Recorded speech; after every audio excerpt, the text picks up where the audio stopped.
All right, welcome back. We're back. FHF FHF. AC cooling down the motherfucking heat. And it's howling out the truth. All right, we back. It's the new year. It's 2024. Yep, it just turned 2024 just recently. So it's a fresh new start with a fresh new start of our channel. That is true. Yeah. Okay, we're back on the podcast. We're not gonna be working on music as much. We're not gonna do that much of a music video scene yet. Mainstream will just be on the podcast side. Yep, correct. We have a new guest. His name is Desmond. He's also joining our team. He's gonna be part of our FHF team. We're gonna do a little transition here right now. Thomas is gonna be behind the camera, and Desmond will sit down and do his. We're gonna do a little interview with him about his military experience. Yep. And just a quick note, we're setting up a third mic. We're having technical difficulties with the third mic, but we'll have a third mic next time we record. But right now, we'll just have two mics for now, and that's why we're exactly doing this. So Exactly. Yeah. Also, another note of that. On top of that note, if anyone's interested on being a cameraman, it's obviously not a paying job right now, but like if anyone's interested, let us know in the comments, or if you personally know me, let me know on Snapchat, and then we'll set something up. We'll talk about it. We'll need all the help we can get so we can get this going. We appreciate the support if you're still with us in the FHF. For sure. All right, let's get this All going. right, let's go. All right, this is my longtime friend, Desmond. We knew each other since freshman year of Ingram. Is that correct? That's correct, man. That's crazy. Yeah, Ingram was a wild school. I thought personally, because I came in knowing nobody. This guy was one of the first friend I met in Ingram. Yes, sir. Same, vice versa, man. Everybody was quiet. Nobody was saying nothing. They would just roast your ass middle of the hallway, just standing there. Yeah, man. Nah, I remember cool. there's this one kid that people would always roast. Who was it? I forgot his name. He was like a tall guy too. Tall guy. Was he had black hair, kind of curly kind of hair? Had name kind of like Mohammed? No. Oh, He did have black hair though. But yeah, anyways, that was good times.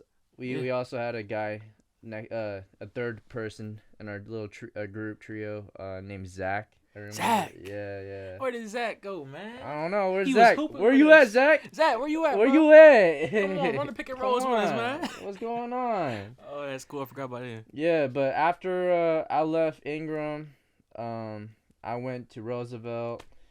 Me and Desmond kind of went our separate ways, but I mean we still had our like social medias intact. So I contacted him, or he contacted me. I forgot which way it went. It could have been any way. Yeah, but either way we got back together. We as usual, you know how bros like haven't hung out a while. We just still become bros, and we still hang out and talked. And we had a good time.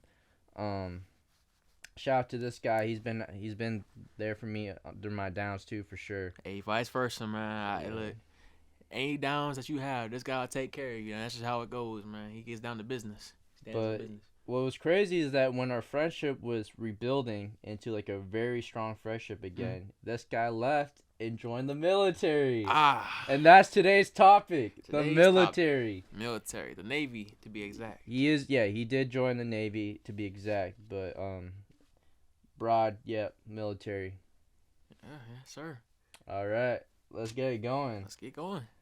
So, my first question is, how was the process of entering the Navy?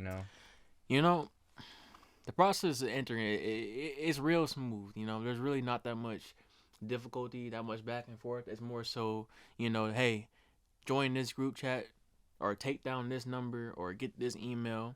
He she will send you something, right, and you respond at this time. Like it's real exact. So joining into the military, just like that, you can join in a couple of seconds, and then from there on, it's just how quick the pipeline to the nearest boot camp train is. Yeah. So it's really easy joining. I remember driving you to the recruitment center. Is that correct? You did. Yeah, it was the one. So what was that process too? Like why did you have to go there?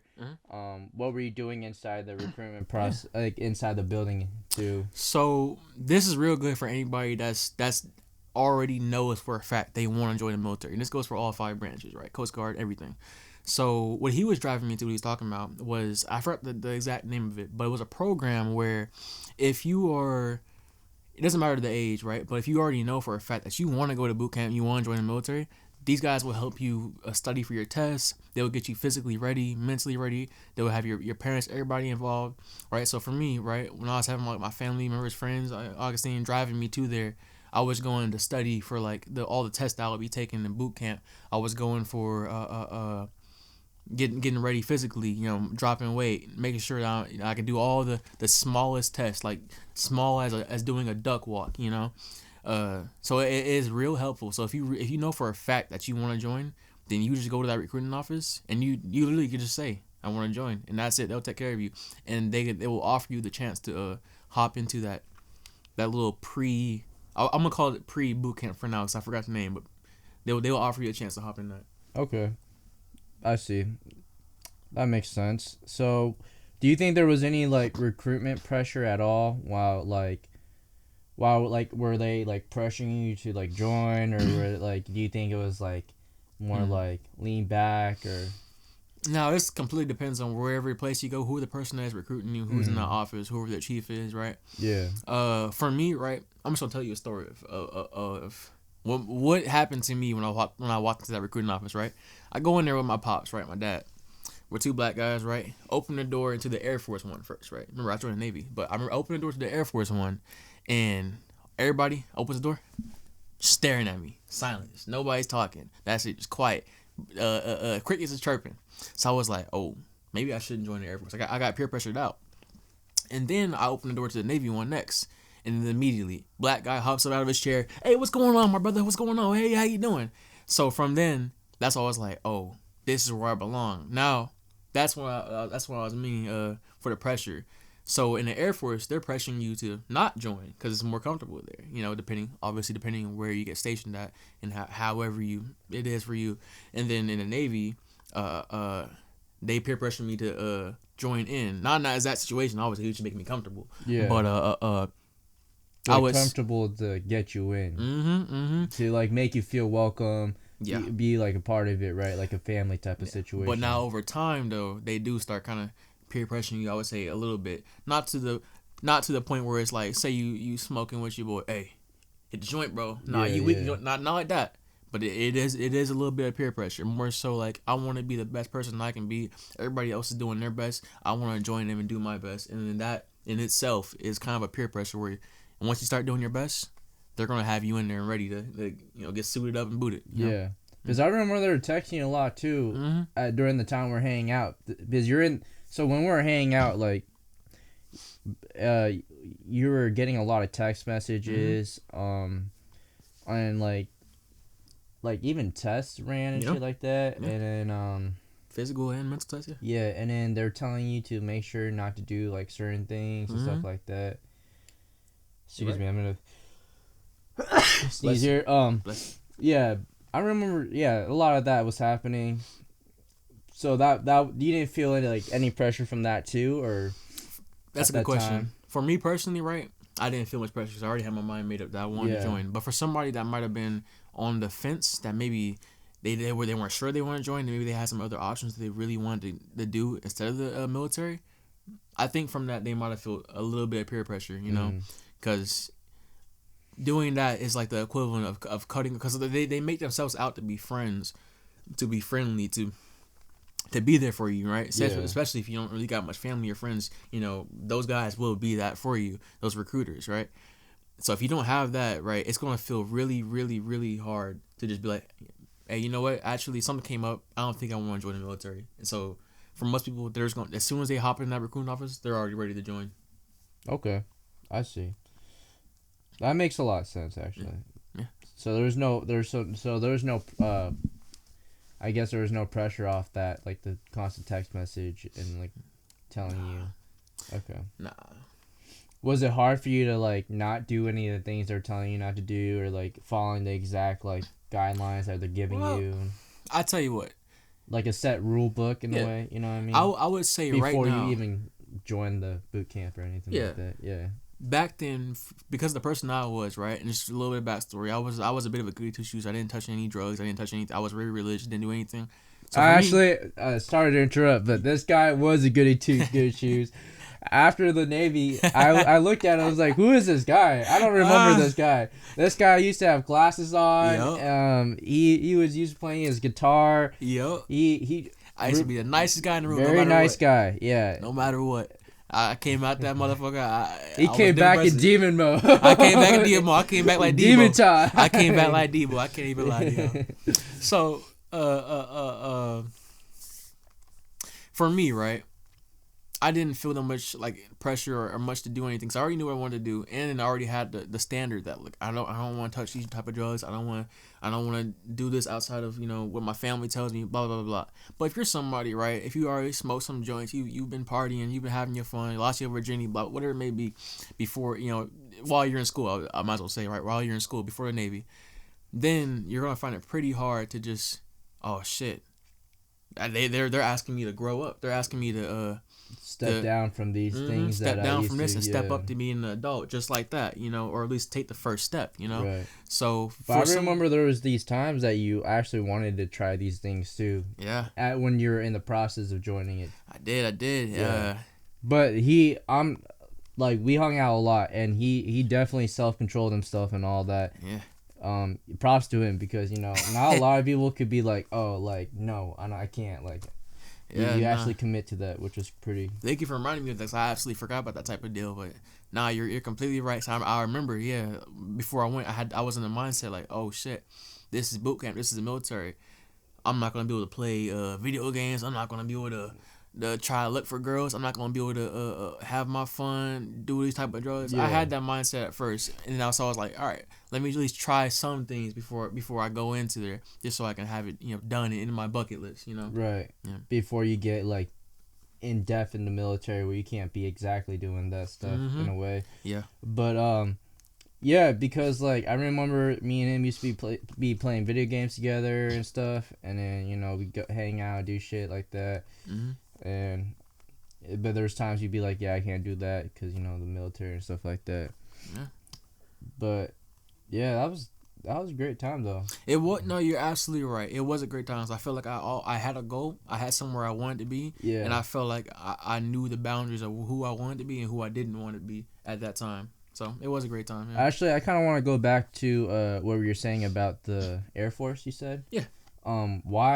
Why do you think they were looking at you like that? Like, did you even get a chance to like talk to them or anything like that? I did not. I didn't get a single hire, nothing. So, I think for my pops, right, he kind of grew up in this mindset, right, where disrespect is not to be tolerated.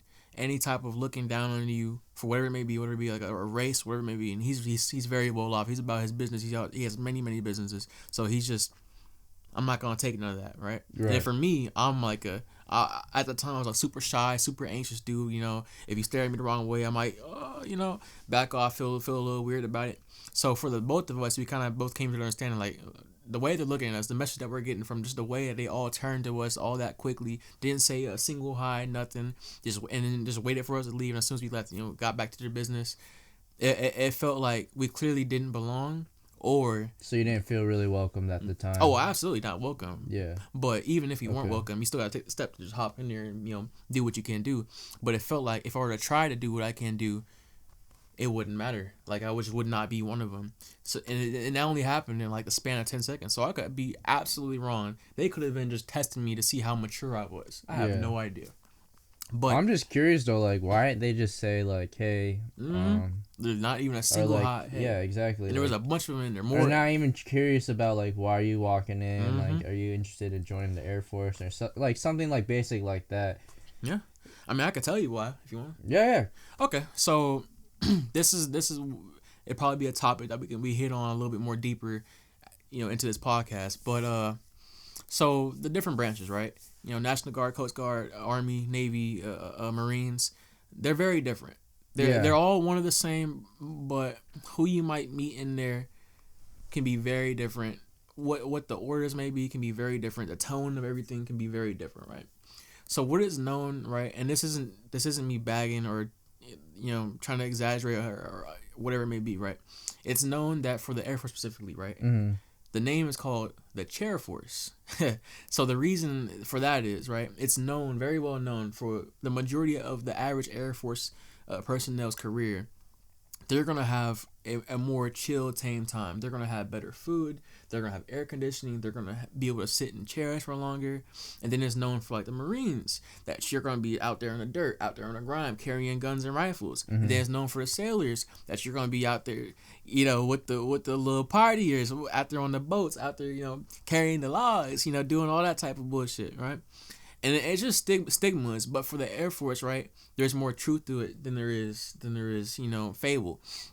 You in the Air Force, you're expected to have. I don't want to say it like this, right? But I'm gonna say it a little bit blunt. You're expected to have a higher IQ to join the Air Force, right? And it's because the things that you're working on are specifically airplanes, specifically jets, planes, whatever, helicopters, whatever it may be, right? While in the Navy, you could be working on nothing but just detaching bombs off a jet, which sounds kind of crazy, but it's very easy, right? Mm-hmm. Well, and in the Marines, you could be doing anything, just cleaning toilets, you know, in the desert, you know. So in the Air Force, it's kind of known that you gotta be more in your A game. You can't just be some idiot just doing random bullshit. So this is my perspective of putting it. So it's just like the nerds of the fucking high school or like your middle school and shit. And then the other branches are like your jocks and shit, and like or your other like typical like magician, like not magicians, musicians and shit like that. Perfect. Okay. Yeah, but now this is just me saying that, right? But if you're looking for like the honest, what is actually like on the inside, it doesn't matter, right? Yeah. Personally, I feel like I should have joined the Air Force. I should have just. When they looked at me like that, I should have just took a step in further and be like, "Hey, how y'all doing? What are you guys up to?" You know, I should have did that if I really like wanted breaking to join. the barrier. Mm-hmm. Yeah, and that's because there is no true difference. There is no different. It doesn't matter your race. It doesn't matter your age. It doesn't matter whatever it may be. You're always gonna find the exact same situation that you can find in the Marines, Navy for me, Army for somebody else. You're always gonna find it. It just depends on where you go, and there's nothing you can do to change that. There's just nothing. But to be fair though, like if I walk into like a place and they just like stared at me, I would feel like weird. Yeah. Because I'd be like what's going on? Like why is everyone staring at me? Yeah, no, you're absolutely right. Why weren't you guys doing the stuff like you guys were supposed to be doing before I came in? Mm-hmm. Yeah, they dropped the papers, they put them down, they didn't say a single word. I would be confused too. Like I would just stand there and like I wouldn't even know what to do. I would just be like standing there. I'll be like, do I like need to go or something? Like am I not like you know? Nah, you're absolutely right. It's just. Personally, I think if anyone walked into a place and everyone just stopped what they're doing and just stared at you, I feel like everyone would have the same reaction. Be like, what's going on? You are absolutely right. Why am I the center of the attention right now? You are absolutely right. Yeah. But here's how I think of it, too. I think of it like that, too. But, right, when I was in the Navy and I was out there 120 degrees and I'm working on these jets, burning my hands, I'm doing all this shit on the boat, 11 months out there at sea, I'm thinking... Damn, that dude in the Air Force is really chilling right now. He's having the air conditioning. He's eating the better food. He's sitting in a chair chilling. And all he had to do was take an extra step inside that door. And I didn't do that. You know what I'm saying? So it's like, it does feel like I got peer pressured out of joining the Air Force from just their reaction specifically, right? But at the same time, it does feel like, especially because the longer I spent in the military, I was like, it really wasn't that bad. I really, if they really wanted somebody specific, that could have been me. I could have just simply walked in there in my mature A game and handled business. Say, hey, I want to join. Get me in here. But do you think you regret joining the Navy? Do you think like the Navy shaped who you are as a person now today? Do you I'm just curious. Like, what's the process of like that? Like, do you like any regrets? Do you like being in the Did you like? Yeah, I get your question. So, I'm gonna say I do not regret being in the Navy at all. I don't regret being in the military. I wouldn't have regretted being in the Marines, Army, whatever it may be, right? Because no matter what branch you would have joined, you will always have had some type of amazing structure that you simply would not have got anywhere else. Yeah. It doesn't matter if you had the best dad in your life, the best father that was always there to give you structure and put you on a course. The military would give you a course just like no other, right? and there's people walking along it with you too. It just feels really good. So I don't regret it at all, right? I do regret decisions I made inside of there, Okay. right? And these are decisions that could have either helped me leave quicker or stay for longer, you know? Yeah. And I regret a lot of them. But I do not regret joining Navy because it has shaped me, shaped who I was. Yeah. And even when at the time where I was, you know, struggling significantly, like where I was completely unsure who I was, what I wanted to be, if you know, the darkest subjects you can think of, when all of those were roaming in my head, I still never regretted the Navy. I still felt like, you know, this shit was extremely painful. It hurt a lot. It did some damage to me and my soul, but man, this has the opportunity to shape me to be some great human being, even when I was struggling in the abyss, I like to call it. Yeah. Mm-hmm. I personally, like, for me, I personally don't regret, even though I would have some self-conscious of regret, but, like, I honestly don't regret because whatever happens for me, I think I grow from it and become who I am today. Absolutely right. Yeah. Absolutely right. Even though, like, there could be a different possibility or a different, you know, Always. you know, different part of Augustine, but Mm-hmm. but for me, I think it was just always Yeah. I enjoy being the path where I am. Yeah. Where it shapes me. Even when it's hard, yeah. Yeah. Sorry, moving on from that, but like how is the commitment process then with the Navy and stuff? Like could you back out like if you pre-committed or like how is that? Like So before you join or after you already joined? before you join. Like like this is like the process of you going to like the recruitment center and shit. Like are you able to back out from that or no? Yeah, joining the Navy is like joining a relationship with whoever you may be, a guy or a girl that just really wants it after, you know, week two, you know, just really wants a relationship. And, you know, you might have some second thoughts, you know. You can leave at any time. You can ghost them if you want. You can absolutely disappear. You don't have to, you don't own nothing. So you're not fully committed until you're inside it. Okay. Yeah. You can ghost them at any time you want. It's just how you would feel about doing that. Yeah. Do you think that's like the other branches too, or? Oh, it's for all branches. Yeah. Oh, okay. Yeah. You can absolutely just not text them back. They have your address. They have your number. They have your parents' number depending on how old you are. And you can just not text them back and they're done with you. You know.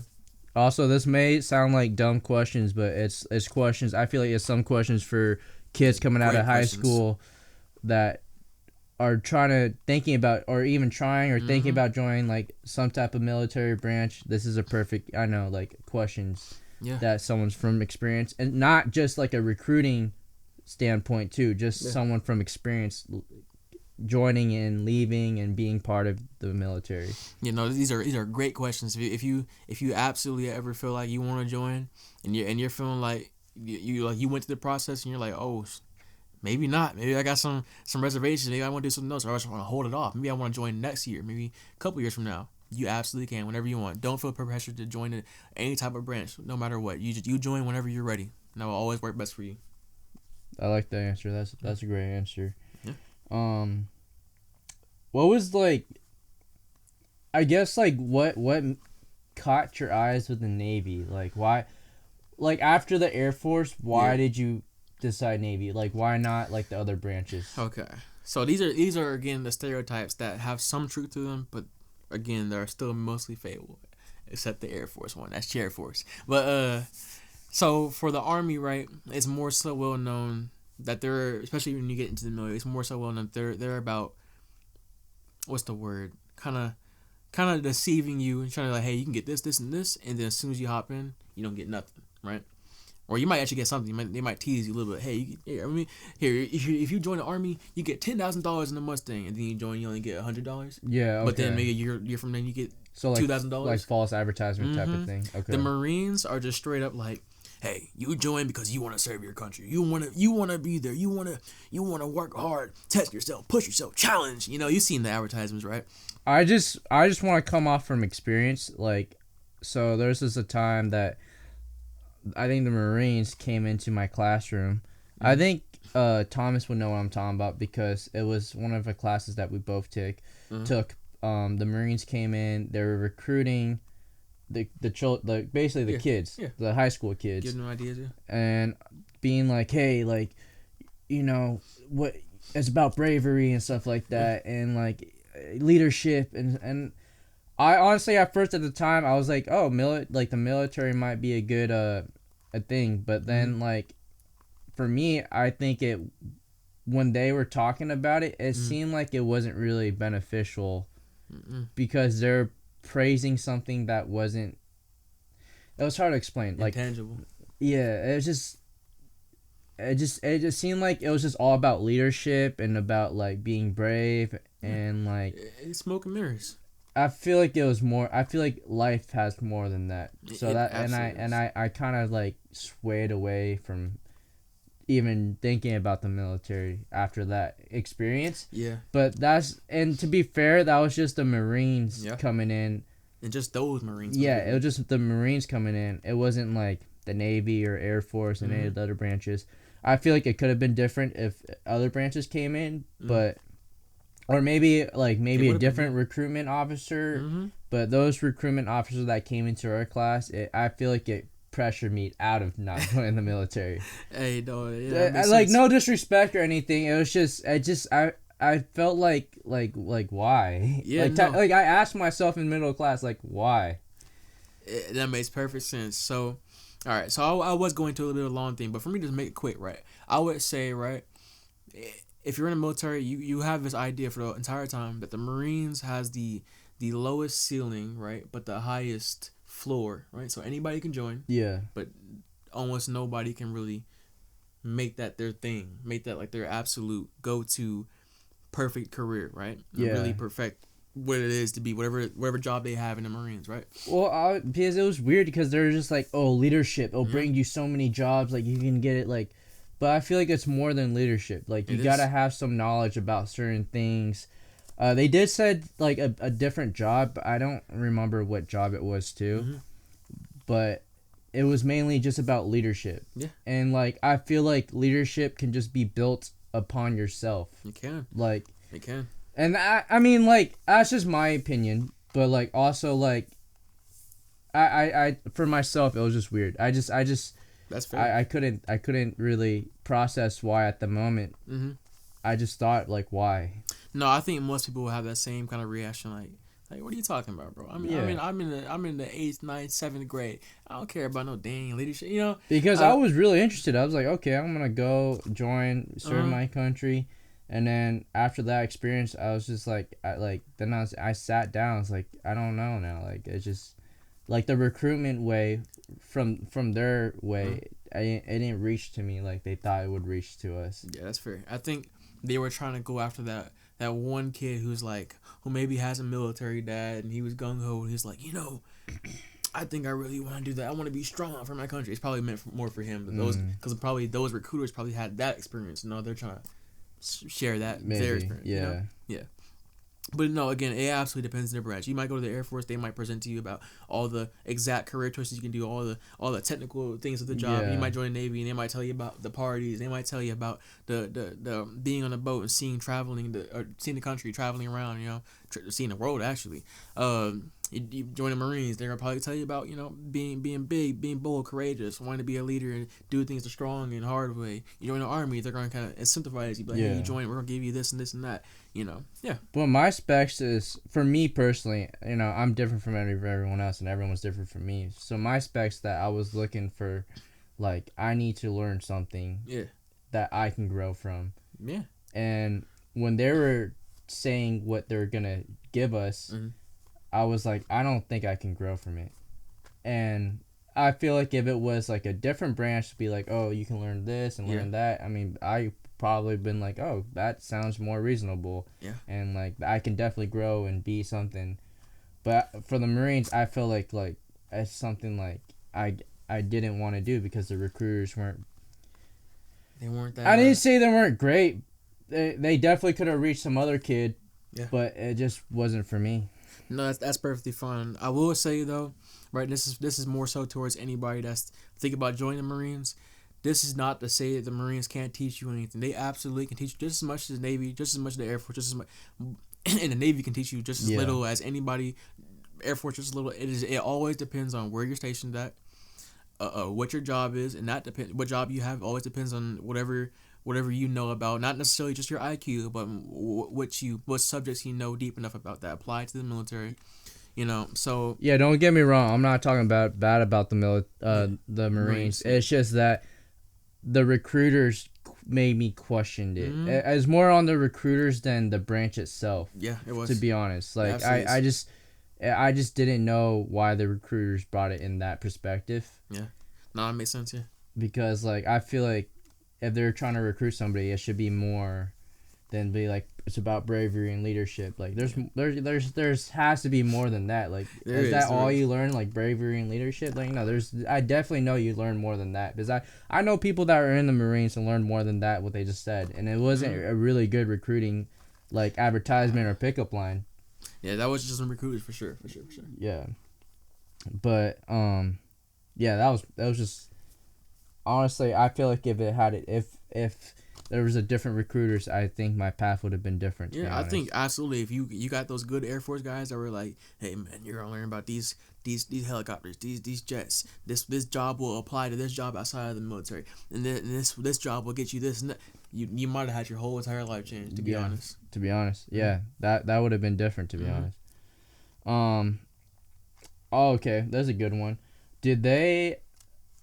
So the Navy, did they ever like talk about the benefits and the pay, or was it like overhyped? Like what was that process too before joining the military? Before joining the Navy? I will say for a fact, all the rumors you might hear about pay, and this comes from, this isn't a rumor. Obviously, if you hear it from a recruiter, then he's trying to tell you what he thinks is fact, right? I also think before you say something, I think some of these So I think that some of these payments and benefits, they also have it online too. They do. Yeah. So, but like, I'm just curious if the recruiters themselves even like boosted it even more. So I'm gonna tell you what, right? So if you were really ready and you know you want to join the military and you just know like, all right, this is what I want to do, this is what I want to do, and this is what I want to have in life, right? You can find it all. You can find it all completely and perfectly and have the best career of your life in the military, right? But if you're somebody that's like, man, I don't want to put that extra effort into looking at what this job exactly that I'm getting does, or how much it might pay, or if I do this mistake, what I might lose on pay, you're going to struggle a bit more, but you're going to be going through the more average route. Now, the recruiter's job, right? The recruiter's job is more so just to recruit you, to convince you to join. So they're not going to actually tell you, surprisingly enough, they're not going to tell you too much about what you might gain in terms of benefits and all that, right? Because they don't want to hype you up, right? They don't want to do all that and then have you join and they're like, bro, what the fuck is this? So they're gonna tell you like, hey, here's the pay you could get. If even nice, I didn't get told the pay I would get. They might tell you what type of promotions you could try to get. They might tell you some benefits, right? But I know for a fact they do not tell you everything. But let's say that you already had an idea of everything that you wanted, right? Let's say for some reason, right, you're a 17-year-old, right, and you're like, hey man, I want to join the military, I want to get out, and I want to have a house. And you ask a recruiter that, he would tell you. He would tell you exactly how to get it, because you absolutely can. But if you didn't have any knowledge of that prior, you're just not going to know. I mean, unless the recruiter had the mercy and the knowledge to tell you, you're just not going to know, Why don't... My question is, why do you think they don't say everything about like the pay or the benefits? Because I think if they said more about the benefits and the pay, I feel like kids that I was my age, like 18 or 17, would have been like, oh, this is great benefits. The pay can come later, obviously, once you get a promotion or like once you leave and join another job. Yeah. That outside the military, of course.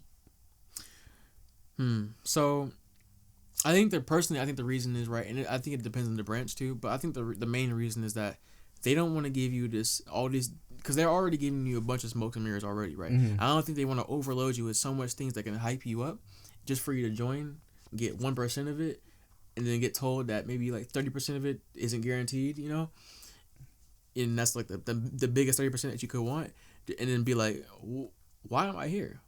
I'm 1 month to the military. I hate this shit. This shit's horrible, right? I think they're trying to prolong you enjoying the military for as long as you possibly can, until you get into like the dirty knit and gritty, and then you realize exactly what's going on, which basically means once you get to your squadron and take care. Okay. Yeah.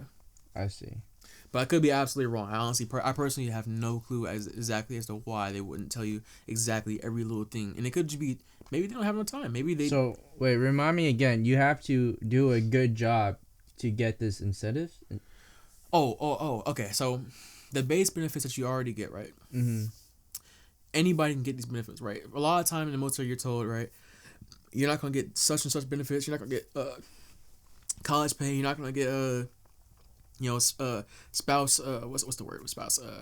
You're not gonna have your spouse taken care of. Your kids taken care of. A lot of times they tell you that, right, under the pretext that if you fuck up, you're not gonna get it, right? But you absolutely can. You can absolutely. So even when you fuck up, you can still get these stuff. You can. So what are the stuff you can't get when you fuck up then?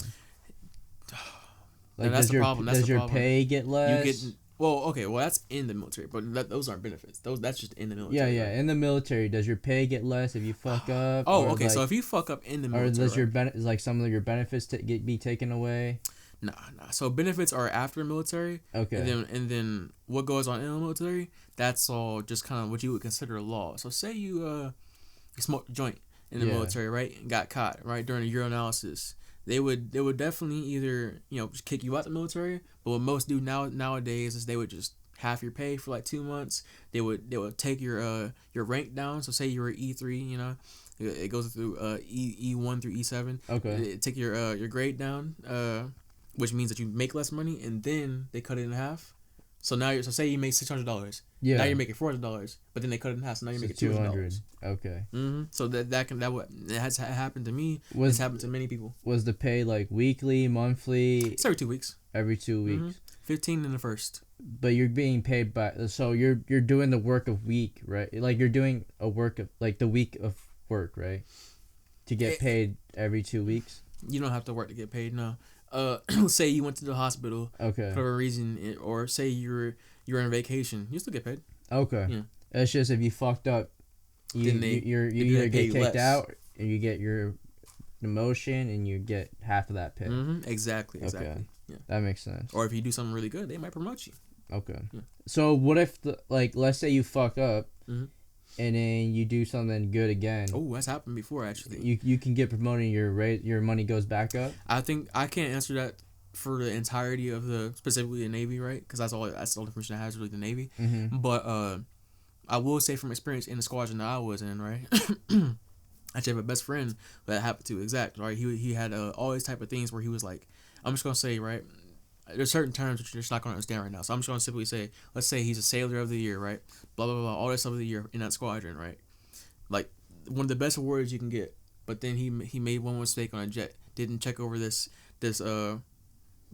temperature check on a jet, and it messed up on his flight, and they felt it was enough to demote him. He's getting demoted. He's not getting promoted. He's getting demoted. They're gonna look at the negative before they look at the positive. Yeah. And that's my experience. I can't say this for everybody. This is my experience. Okay. Mm-hmm. But what if he reversed and did a good job? Like, that's what I'm talking about. Yeah. He gets paid more or no? Oh, they just fully look at the bad. Mm-hmm, yeah. Okay. So if you did like a few good things, they'd just be like, oh, you did that bad thing. That's not gonna happen. Absolutely. Yeah. You're not meant to make mistakes in the military. You're just not meant to. So no mistakes at all.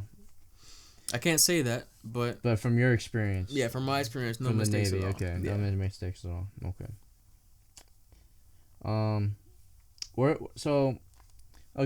For example, what type of things you can't get into the Navy or the military? What ways can you not be in it? Oh, I see what you're asking. Okay, so could it be like medical or like? So say like you have a bad like history of. Yeah, say you got I forgot what the illness is, but say you got that illness where you just fall asleep randomly. You ain't joining the military. Say you got too many tattoos and you try to join the Air Force. You ain't joining the Air Force, but you might be able to join the Navy. Say you say you score too low on your test. Say you it's called the ASVAB. That's what the test is called for the military for all branches, right? I don't know what it stands for, but it's called the ASVAB. Score too low on that, you're not joining. Say you have a history of crime, and I don't just mean we smoked some weed and got caught in a country that doesn't allow it, or a state that doesn't allow it, or but I'm talking about you were peddling drugs across the state. You're not joining. I know in some cases, right, if you have a history and your family has a history, like a pretty deep history, you're not joining, right? Say you only fucking went to the jail for, I don't know, stealing a sandwich, but your mom, your pops, your cousins, your brothers all went to jail for murder and whatever it may be. You're not joining. So no crime is. No. You can still have some crimes. I had my own personal record, right? But just depends. Okay. It depends on the severity of the crime. It depends on the time of. If the military is in a bad retention rate, meaning they don't have many members staying enlisted, or they don't have many members people trying to get into the military, then they might just make them a session, or they call it as a waiver. They might waiver it and be like, all right, you can join. Okay. And that goes for most things. That could be your medical condition. That could be if you're flat-footed. If you which I am, by the way. Yeah, I'm flat-footed too. I got roasted by not my athletic trainer, but I forgot who. But I got roasted by one of the doctors. You're flat-footed. I'm like. Yeah, I already know. Thanks for telling me. Yep. Yeah, no, they like you get fun fact for any of those that are flat-footed and wanting to join. They will teach you how to do the duck walk specifically. That's where you crouch down and kind of do a little kind of walk crawl across the ground. You know, if you're flat-footed, they have to make sure that you can pass that test with flying colors because if they see you fuck it up, you know, in the middle of boot camp, they're gonna fly your ass back. You know. Damn, that's an interesting thing. Yeah, I know, right? I would not know that. It's something. Damn. Okay, so. I have another question. So so as you kind of can tell, like this is more like before you join the Navy. Yeah. Do you think it's obviously? I think this might be a little silly question, but do you think it's targeted at young audience? Like it is for recruitment wise for the military. It absolutely is. It is absolutely targeted at younger audience, right? Now there are still older people that join, and it's not because they were targeted. It's not because they got pushed or convinced. It's usually because they're like, oh shit. Say you're like 32 years old, 38 years old, and you're like, oh man, I'm running out of options. Or you might even be in the middle of a court, and your judge is like, look, 10 years or you join the Marines, you know? Turn your life around type shit. Yeah, so there's a lot of older people. Or even better, you're in college, right? And you're an older folk, and you're like, damn. This is not working. This debt is crazy. But you already got your degree, or you got some good significant amount of credits. You can join the military and have the best time of your life. And I mean it. If you join in with some credits or a degree, you're gonna be here. Everybody else is gonna be right here. So there's no age limit. No. Oh, you ain't joining if you're 50. You know, you're 40, 50. You know, but if you're able to go through boot camp, you can basically join though, right? Yeah. I guess that's where I'm coming from. If you can run a mile and a half, you do all that type of stuff. Yeah. All right. Well. I think this is a good time to take a break. Yeah. This is kind of new to our podcast. I feel like it gives the host and the guests some time to take a breather and then relax for a bit before we move on to the next segment of our conversation about Desmond and his journey in the Navy and outside of the Navy. Hell yeah. All right. Thanks, Desmond. Thank you. All right. We're back. FHF AC cooling on the motherfucking heat. Our guest, Desmond, talking about his military, which is in the Navy experience. Yes, sir. Yes, sir. This was the process of entering it. Now we're gonna talk about him being in the Navy himself now. So now entering the Navy, what was the process like being entering it? You know, I genuinely have a lot of good memories about this, so I'm glad we got into this because I know we talked about before what I regretted. But this part, right? So there's two schools you go to before joining, after joining boot camp, and then going into whatever squadron you have, right? And it's called the first one's called A school, and the second one's called C school, right? So if I were to describe A school, I would describe it as going to college, university, with military rules, like marching, singing in cadence. That means singing the same thing out in a loud, open voice. So it feels like you can be. It feels like you're in the university, right? It feels like you have all that frat boy behavior or whatever behavior you want, right? But you're still as one. You're still a part of one unit, and so walking down to A school, it felt amazing. And depending on where you are, you might have a great state. Like me, I went to Pensacola, Florida for my A school, so I was out in the sun, and I'm not used to that, so I'm from Washington, of course. So. Okay. But after Florida, you went to California, right? After Florida, I went to California. Okay, so what was so the school? So all right, I'm sorry, I'm confused. No, so you went to the school part. 2 schools. 2 schools. Right. So after that, what was the process then? So after both schools, right? Yeah. From A school, Florida, to C school, California, and that C school is always, well, it's not always, but it's usually near whatever squadron you're going to, which is the job you're gonna work at. So once you're going from school to your job, it looks like you basically hopping out of your senior year of high school, right? Which would be C school, the second school option, or not option, you have to, right?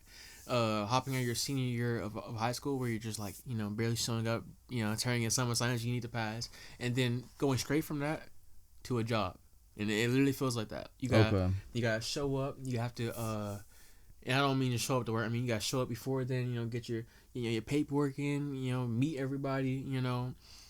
Or you might not. Maybe you just might try to handle it at the very last second, which would be during work, which you absolutely can. But were you with anyone from Florida that also came with you to C school? Yeah. So how it works, right? Like that, right? The reason I was in Florida is because I was studying at the aviation school, and that's all things aviation, which means flight, jets, helicopters, airplanes. So anybody that had any type of job just like me, right, would be at that A school in Florida. And so when we go to C school, that's now specifically whatever our job is. And for me, that was working on FAEA 18 jets, right? So anybody from A school would go with me would be doing the same thing, basically. Oh, okay, so even if they have a different job, so they might be working on bombs, and I might be working on a structure. I was an AM, I was an aviation structural mechanic. I might be working on the structure, the shell of the airplane. So you're kind of surrounded by the same people. Yeah, you are. But okay, that's good then. So you can meet like best friends for life very early on. Yeah, just so basically, it's like what you're saying, like the process of going to their school and stuff like that. Yeah. Okay, that's good. Also, so another thing is the stations. How does that actually work for people who doesn't really know? Okay, so stations, right? That just basically means where you're put at, what base you're put into, and what squadron you're in. Now that can mean, right? For me, I was in NAS Lemoore. That means Naval Air Station Lemoore in California. It's a city called Lemoore in California, the state, obviously. So, for me, right, you have, oh man, I'm trying to count, but maybe like 30 squadrons, aviation squadrons in there. Some Marines out there that are also aviation, which means working on planes, of course. And then, enlisted, officer, which means like the people that would be flying the jets or in charge of your squadron. Yeah. So you have basically everybody living on that base who is a part of whatever mission that you guys are doing, but not all the time, because you can end up with the same mission as somebody with a different squadron on a different base. Okay. So, how to describe it though? How many stations are there, if you don't mind me asking? I'm gonna be honest. There's no way of me knowing. I can look it up on Google, but there's probably like a lot, right? If you wanted to find out the exact number, Google might work, but you can. There's a Navy website. If you're talking about the Navy specifically, you can just go on the Navy website, look up how many bases and how many squadrons there are, and you will absolutely find. And obviously, for like you can't choose your stations. You cannot. They choose it for you. You have three places that you can choose that you want to recommend them to put you in. Okay. But so out of those 3, they recommend you can. I mean. You have a chance to choose one of those 3. Yeah. So it's not guaranteed. So a lot of times it works out, right? Say you and all your boys, all your buddies wants to go to Japan. True story. You all want to go to Japan. You've been talking about it for a while. You just want to go to Japan. And there's that one guy who hates fucking. And it's just me being honest, right? The military is a place for everybody. So maybe there's that one guy who's not quite with the times, and he hates Japanese people. Mm-hmm. He does not want to go to Japan. He wants to be right here in Texas. He gets Japan. All y'all get California, Texas, Jacksonville, whatever it may be, and you're like, he didn't recommend it. We all did. Yeah. So why did he get it? But it's just gonna happen. It's just random. So they kind of chose the opposite. It's funny. It's not supposed to be that way, but our instructors that because our instructors are the ones that are teaching us our classes and everything we need to know, and they're showing us hey man, if you pick these, you might have a higher chance of getting these because more people get these, that pick them. And they're showing us all of these, but then at the very end, when they give us all our tips for us to have the highest chances of going to wherever we want, they're like, but wherever you pick, you're probably going to be at the opposite. They like yank. Yeah, no, I swear to God, you're being placed over here. Yeah, because I remember I had everything. I had every single thing listed except for the West Coast. And guess what I got? The West Coast. The West fucking Coast. Where you motherfucking belong. Where I belong. Right? That's hilarious. Okay. Also, for people who don't know, how many personal items could you bring? Because I remember you left a lot of shit back here. Yeah, I did. So. Also, a quick little funny story. Before he got shipped, he bought a Chewbacca onesie. The Chewbacca and onesie. let's ask him what happened to that Chewbacca onesie. Now I don't know where it's at now. I just know what happened when I put it on. If that's what we talk about, we did our me and my boy right here, Augustine. Wait, did we go? Was it just us two, or did we go more people? No, let's talk about after. After, where's that Chewbacca onesie? Went to Target with it. No, where is it now? Like where did you leave it off? Did you take it with you to the? Did I? I don't know. Did you? Wait, are you implying that I did? I might have. Oh damn! I could have. There's definitely a chance because all right. So so whatever you take to boot camp with you is what you keep. Okay. That means whatever you take to boot camp with you, and they let you keep, that's what you take to A school. That's what you take to C school, right? Now you can get mailed certain things, but who the fuck's gonna mail you? Excuse my language, but who's gonna mail you a guitar? Who's gonna mail you your car? Who's gonna mail you? You know what I'm saying? Yeah. So a lot of the things that you really need, that you really want to keep keep your old lifestyle from before the military, you will need. To make your own effort on to just mail in that shit. Yeah, but do they like minimize like what you need to like what you to boot camp? So to boot camp. Yes. So, but once you get settled in, you don't need to minimize what you have. No. So, excuse me. During boot camp, right? You're really they instruct you actually so they will give you a pamphlet and it's like, oh, bring a pen, bring some like 2 pairs of clothes because of the flight to Chicago. Unless you're from Chicago, so a pen, some clothes, 2 pairs of clothes, maybe one form of entertainment device, your phone, your notepad, and that's it. So they gave you a list of what to bring before you. Okay, what about the stuff? So it's left behind. Okay, but hold on before that question, real quick, right? Yeah, I mentioned that because it's pretty useful, right? For any of you guys that have that pamphlet, right? Maybe you already went to the recruiting office. You don't have to be exact. You could absolutely bring your guitar. You can bring your guitar to boot camp. You're gonna get roasted, but they're not gonna steal it from you. They're just gonna hold on to it for you. They're gonna give it back to you. So you can be prepared for C school and A school way more than anybody else will be. And that's my tip to you guys, right? Maybe you want to bring your PS4. Your PS5 now, whatever it may be, you can. Whatever you're into in the past life, you can still bring it with you. But if you don't do that, right, it's fine. They're gonna mail. You're gonna have to mail that shit. Yeah, you have to ask a family member to mail it to you, or you can mail it somehow. You can try to mail it to yourself. So basically, get it over with, or do a longer process type shit. Yeah, get roasted trying to bring it with you. Or if you don't who gives a fuck you get roasted or not? If you're living your life, just live your life, That's absolutely right, and I promise you. I mean, if you roast them back if they have something to be roasted about. Okay, so seriously, I'm actually being serious. You will get roasted. I promise you. You will get roasted. And I don't mean, what the fuck, recruit? You thought you could bring a PS5 and my Navy recruiting office? I don't mean just that. You're going to get that. And you'll be like, look at this fucking dumbass. Brought a PS5 to my recruiting office. You're gonna get all that bullshit, right? I mean, that's just fucking life hitting you at that point. Yeah, I promise you, if you can just take a laugh and just chill with it, you'll be just fine. Just be like, "Ha, I got you." Mm-hmm. Yeah, no, it was just jokes. I just want to. Yeah, it's not. No, I got off talk. I'm sorry, but what was your question earlier? It was about what you can bring. So I got off topic. Let's talk about that. I think you answered it. Okay. About like what you could bring. Okay, I tried to, but I wasn't sure. Yeah. It was mm-hmm. So boot camp, is that before you get your bunk or after your bunk? Your bunk? Yeah. So boot camp is a whole facility, right? And I mean an entire fortress, basically. And I don't just mean a building; it's a fortress because people can't just sneak up in there, walk up in there. So it's an entire fortress with entire fields and everything. So inside of that, you each have your divisions. I already explained it before.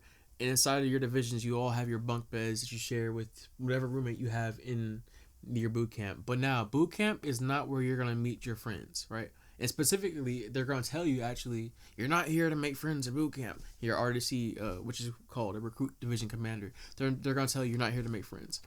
And so when you inevitably make best friends with some random guy in your division, right, whoever it may be, or even a female, which is another division, it can happen. But you're not expected to keep them. And the reason I brought that up when he said bunk beds, because a lot of times when you're in those bunk beds, that's when you meet whoever's on top of you or the bottom of you, or whatever bunk you're sleeping on. That's usually one of your closest friends from that time on. Could be. Because you'd be sleeping right next to them and shit. And you're gonna be the first. He's gonna be in front of you in line. You're gonna be behind him in line. It's all very organized. Yeah. So you're gonna be with that person for the majority of your time. What about your living situation before? After? Yeah, after, I guess. Yeah. So after boot camp, right? You have C school. Wait. So you go boot camp first, right? Boot camp. And then A school. Think of that as college. Yeah. C school. High school. Okay. And then squadron. Okay. Real thing. Your job. That makes sense. All right. So if we're talking about in the Navy, in your job, your actual squadron, right? No longer school. You're in there now. Yeah. Right. That roommate will just simply be assigned to you. And you know what's funny? I actually wanted to get into this earlier. So the Navy, or military, sorry, this goes for all branches. It works in a really wonderful and random way, right? Whoever they assign to you to be your roommate is now your best friend. He's going to be one of the people that's going to be for you for as long as you remember, or for as long as you're his roommate, and keep in contact with him for after you're his roommate, or her if you're her. Yeah. And you're gonna make such good friends with each other. It's gonna be great, right? And that means the good and the bad. If you say you're going through something, say you're struggling, and you're put on a watch to protect yourself or others, guess who's gonna be watching after you? Your roommate. And guess who's gonna be watching after them? You. So. That's fair. All right, it's AC cooling on the motherfucking heat. Welcome back. It's FHF. We got Desmond in the house. What's going on? And then, we got Thomas right behind the camera. The truth right here. He's working in the back. The truth. Yep. So last time my camera died, and it completely cut off our conversation about how he was rooming with somebody. Don't even worry about that. Yeah, we don't even gotta worry about that. But and then sorry about the inconvenience, guys, and we're gonna get our shit situated. This is our first ever podcast coming back on 2024. So be patient with us, but we're coming along. It's going to be great. Give it a listen. It's going to be good. All right. But so going off the, whole military / Navy thing, does it feel like sometimes you don't know what you sign up for? Man, it feels like that all the time, to be honest, especially when you start off, but I would say it gets even deeper the longer you go, right? Because I've known so many people that have been there like 8 years, even like the highest ranks, like CMCs and CEOs have been there 20 years. They will always sit down and tell you, hey, man, things are always different. Things are constantly changing. Everything that goes on, you're not going to expect it, and you're not going to be ready for it. All you can do is try your best to prepare, but you're just not going to be ready for it. The biggest thing the military prepares you for is how to adapt. They can't teach you how to handle each and every single situation, but they can teach you how to just stand your ground and just adapt to the flow. Okay. But I guess from I think that's from your experience, right? But from hearing from other people's experience, do you think they know what they signed up for too, or I still don't. It obviously depends on what job you have in the military, right? It depends on how prepared you were, whether you were born in a military family, so how much you know of military in general, right? But even in that aspect, there's just things that, and I'm not saying that they're bad or good, there's just things that you just simply will not expect, Like out of the blue.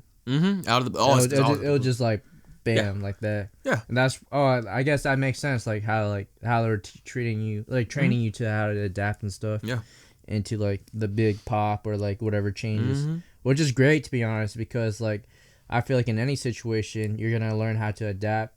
Yeah. And then go with the flow or work with the flow. Yeah, I think it's great if military is an option for you.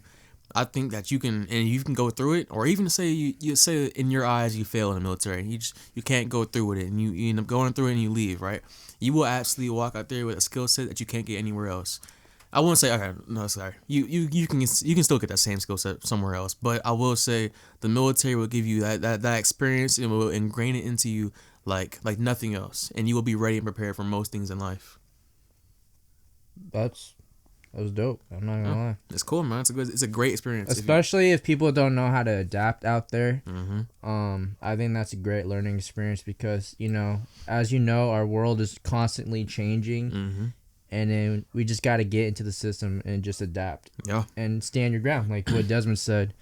And that's a big factor in life, to be honest. It is. Sorry, what were we gonna say? Oh, I was gonna say it is. It's constantly about growing and accepting the truth, accepting the reality, and doing your best to combat whatever is going against you. Okay.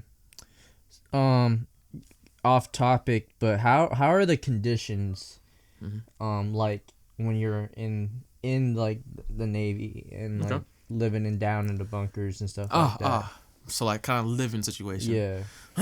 Now this definitely does depend, right? This depends on multiple factors. It depends on what branch you're in. This depends on where you've been stationed at. This depends on your job, whether you're going out to sea or if you're staying right there where area that you're in, right? And that means that you can be living on a boat. And I don't mean out in the water. I mean when the boat's out in dock or still docked to the shore, you can still be living on that boat. You can be living in an apartment, You can be living in an apartment in the cities, or you can be living in the barracks. So it just depends on the situation they put you in. But the same thing goes for every single one of them. Wait, does that involve like your squad, or that's just involves just you? Your squad, it's not gonna be all of them. There's gonna be obviously other squads with you. Right. But it does. It's completely your squad and whatever your mission is of that squad. That makes sense. But I was gonna say this. It's kind of the same. The one constant throughout all of it is that the military rules, military laws, right? You can't be out there, sitting there throwing 2 a.m. fucking parties, doing all this crazy shit. It doesn't matter if you're doing it in your house, in your apartment, you're on the boat. You just can't be doing that stuff. Obviously, you still get away with whatever you get away with. Yeah. But the rules are rules. If they catch you, you're like you're gonna get the rules are the rules, and it doesn't matter if it's your house that you paid for. So it's not like that college life, but if you get caught, I wouldn't say that now. I wouldn't say that now. It's a little college life is right, how. But if you get caught, it's over for you. I mean, the consequences I feel like it's more severe. Very. Than the college. Like you can get like a noise complaint, and the police be like, hey, like lower it down, quiet down, or shut down the party. Yeah. But like I feel like for like the situation of military, there's gonna be consequences with that situation. Yeah. Say you get a noise complaint, right? Yeah. there's gonna be 2 situations with that, right? Probably more, but 2 I can think of. Right? Oh, sorry. Before you say that, there's also an option of you getting kicked out of the military too. So that's why I'm saying I think the consequences are a little bit different, and it's not like the college life because that's worst case scenario. Yeah, though. yeah. But even still, the consequences. Well, like still you said, hard. getting demoted too and stuff like that. Demoted, getting your pay took it half. Yeah. But let's say they don't even punish you. Let's say that all you have is a noise complaint. Maybe the MA, which is the military, basically the military version of a police officer, right? Or your chief gets called and it is one knock on the door. Hey man, how you doing? What's going on? Well, I've been hearing this and this and that. What's going on here? And he does a quick look and say he sees something a little suspicious that he's not messing with, right? And he don't get in trouble. Let's say he leaves and say, hey, keep it down, and he just leaves. Now you might find it the next day in work. And pass down, which is basically the memo to the rest of your squad mates, right? Hey, we've heard word that people are doing this and this and that in their barracks, in their rooms, in their houses, whatever it is, and that's exactly what you were doing.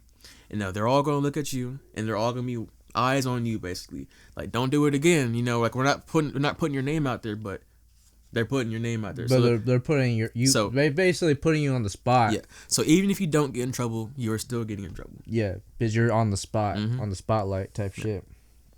That makes sense. But like, have you ever experienced something like that, or have you someone that experienced anything like that? Yeah.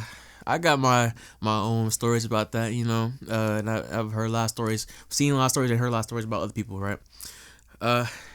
For instance, right? Any good ones, Give us one of the good ones. I give all of them, but give us one of the good ones, Okay.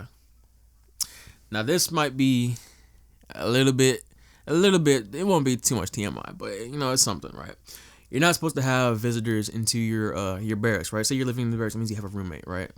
Depending on where you were stationed at. But if you're in the barracks, most likely you have a roommate. It's 2 people. You're not supposed to have visitors. Now, it doesn't matter if it's your father, your mother. It doesn't matter unless you get that checked in the proper way and all that, right? And then you have like curfews, and then you have like some, depending on the squadron. If your door, you have to have your door open. It all depends. The rules all depend on where squadron you're in, where you're at, right?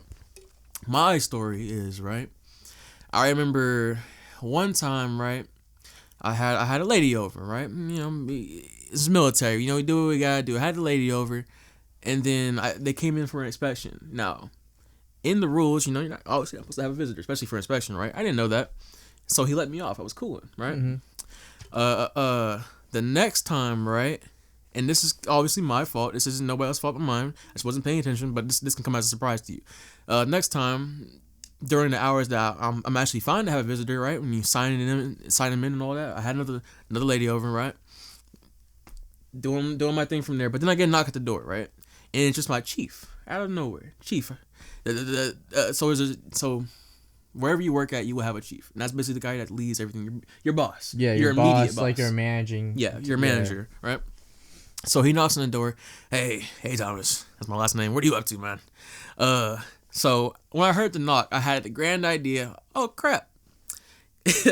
I need to get this young lady up out of here, man. Yeah. I can't just walk out the door. He's standing right outside. Yeah. So I hit her in the closet.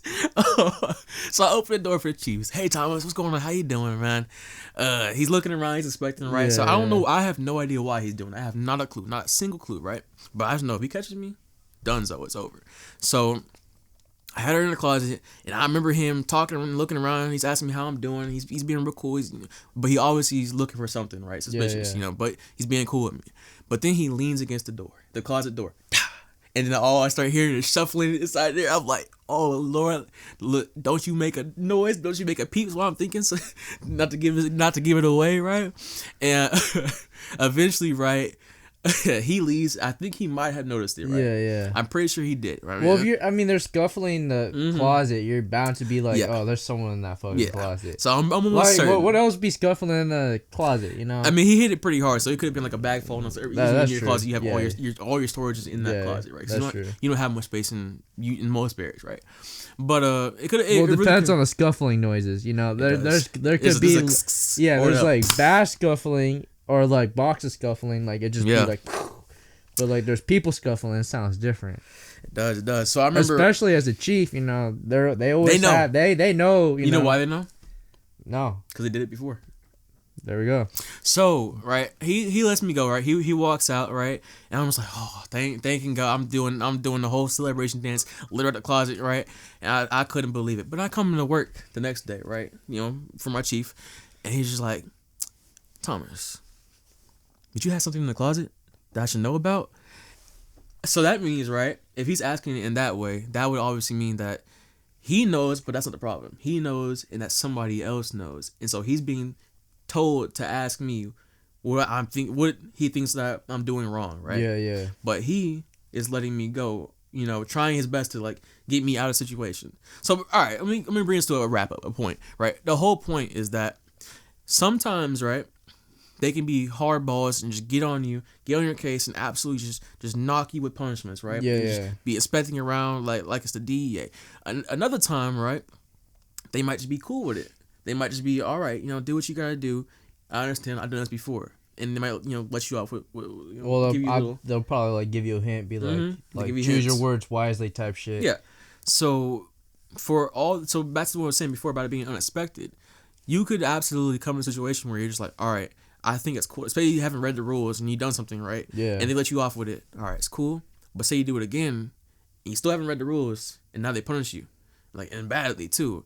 That's all up to you, right? And that's just one of the consequences. One of those things that you just don't expect, right? So it's like a one type of like warning type of shit. Like it depends. It all depends. Okay. It doesn't have to be one time. It just depends. But the whole purpose is, right, if you're not doing your diligence on how to read the rules, to know what you can get away with, what you can't get away with, to know what your goal is, if you even want to be doing anything that you want to have to get away with, if you haven't done that, then you will find yourself in a situation. This is how it goes. That's fair. That's a fair point, to be honest. And it's always completely unexpected. Yeah. Come at any time, any moment. How was the training conditions? Training. Okay. So I'm gonna get into boot camp training real quick, right? Boot camp prepares you for the adapting part, I would say, right? It prepares you for being stressed out, having to talk with strangers, and having to make new friends and new family, right? But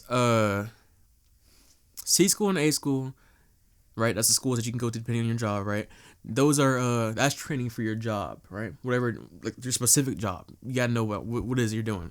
And then in the squadron, for that first, maybe a year, 6 months, whatever it is, for whatever job you have, right? It's all training on like, this is how the military works. This is the in and outs. This is what you need to know, and this is also the last part which you need to know for a job until further notice.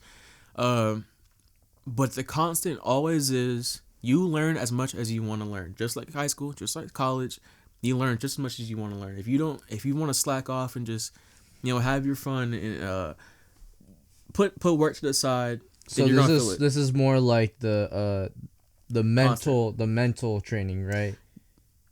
Yeah. Okay, so we're talking about mental. Sorry, I'm just a little confused. Are we talking about the physical attribute of training, or like the mental one? This is for, or like this both. is I this guess is in a way. this is both, Okay. right?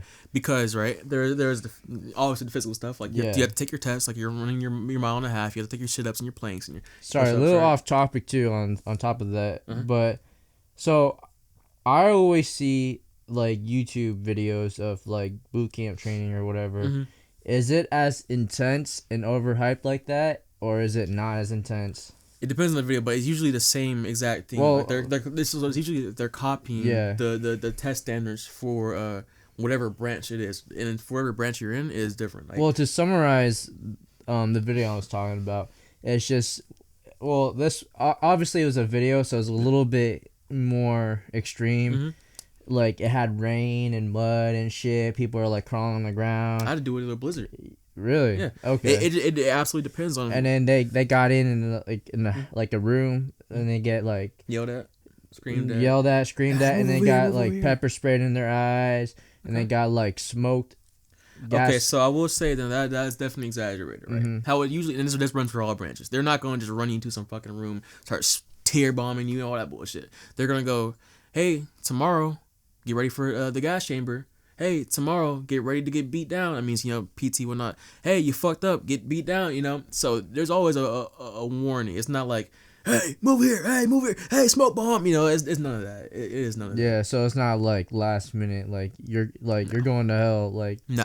today, guys. No, the only last minute thing you have they'll is just tell you beforehand. Yeah, the only last minute thing there is when you get off that bus to boot camp. Okay. And they hop up on that. All that shit is real, by the way. They hop up on the bus, start screaming you out, and you shuffling out to the dark to whatever recruitment base that you're in. That's how it goes. So, but they actually do put you in the gas chambers and shit, and then pepper spray you and all those. They sure do. Yeah, Okay. teach you how to. But it's not like the last minute type shit. No, you're not about to be just sleeping there. All with your people, you're sleeping, and they start throwing tear gas. But it could absolutely be, hey, you're all sleeping, y'all had a good day, and everybody's happy, and then out of nowhere, coming at 2 a.m. Hey, everybody, get down, get the push ups, sit ups. That could happen, absolutely. That didn't happen to me, but it can happen. Yeah. Would you say that was harsh for you and your condition? No, it's very motivating. It makes you, so all that stuff is meant for a reason. It's meant to put you under stress. Right. And it's meant to make you come together with all these strangers that you're meant to be keeping as family and friends. Working together too, especially. Yeah, you have to work together. You just can't win without working together, right?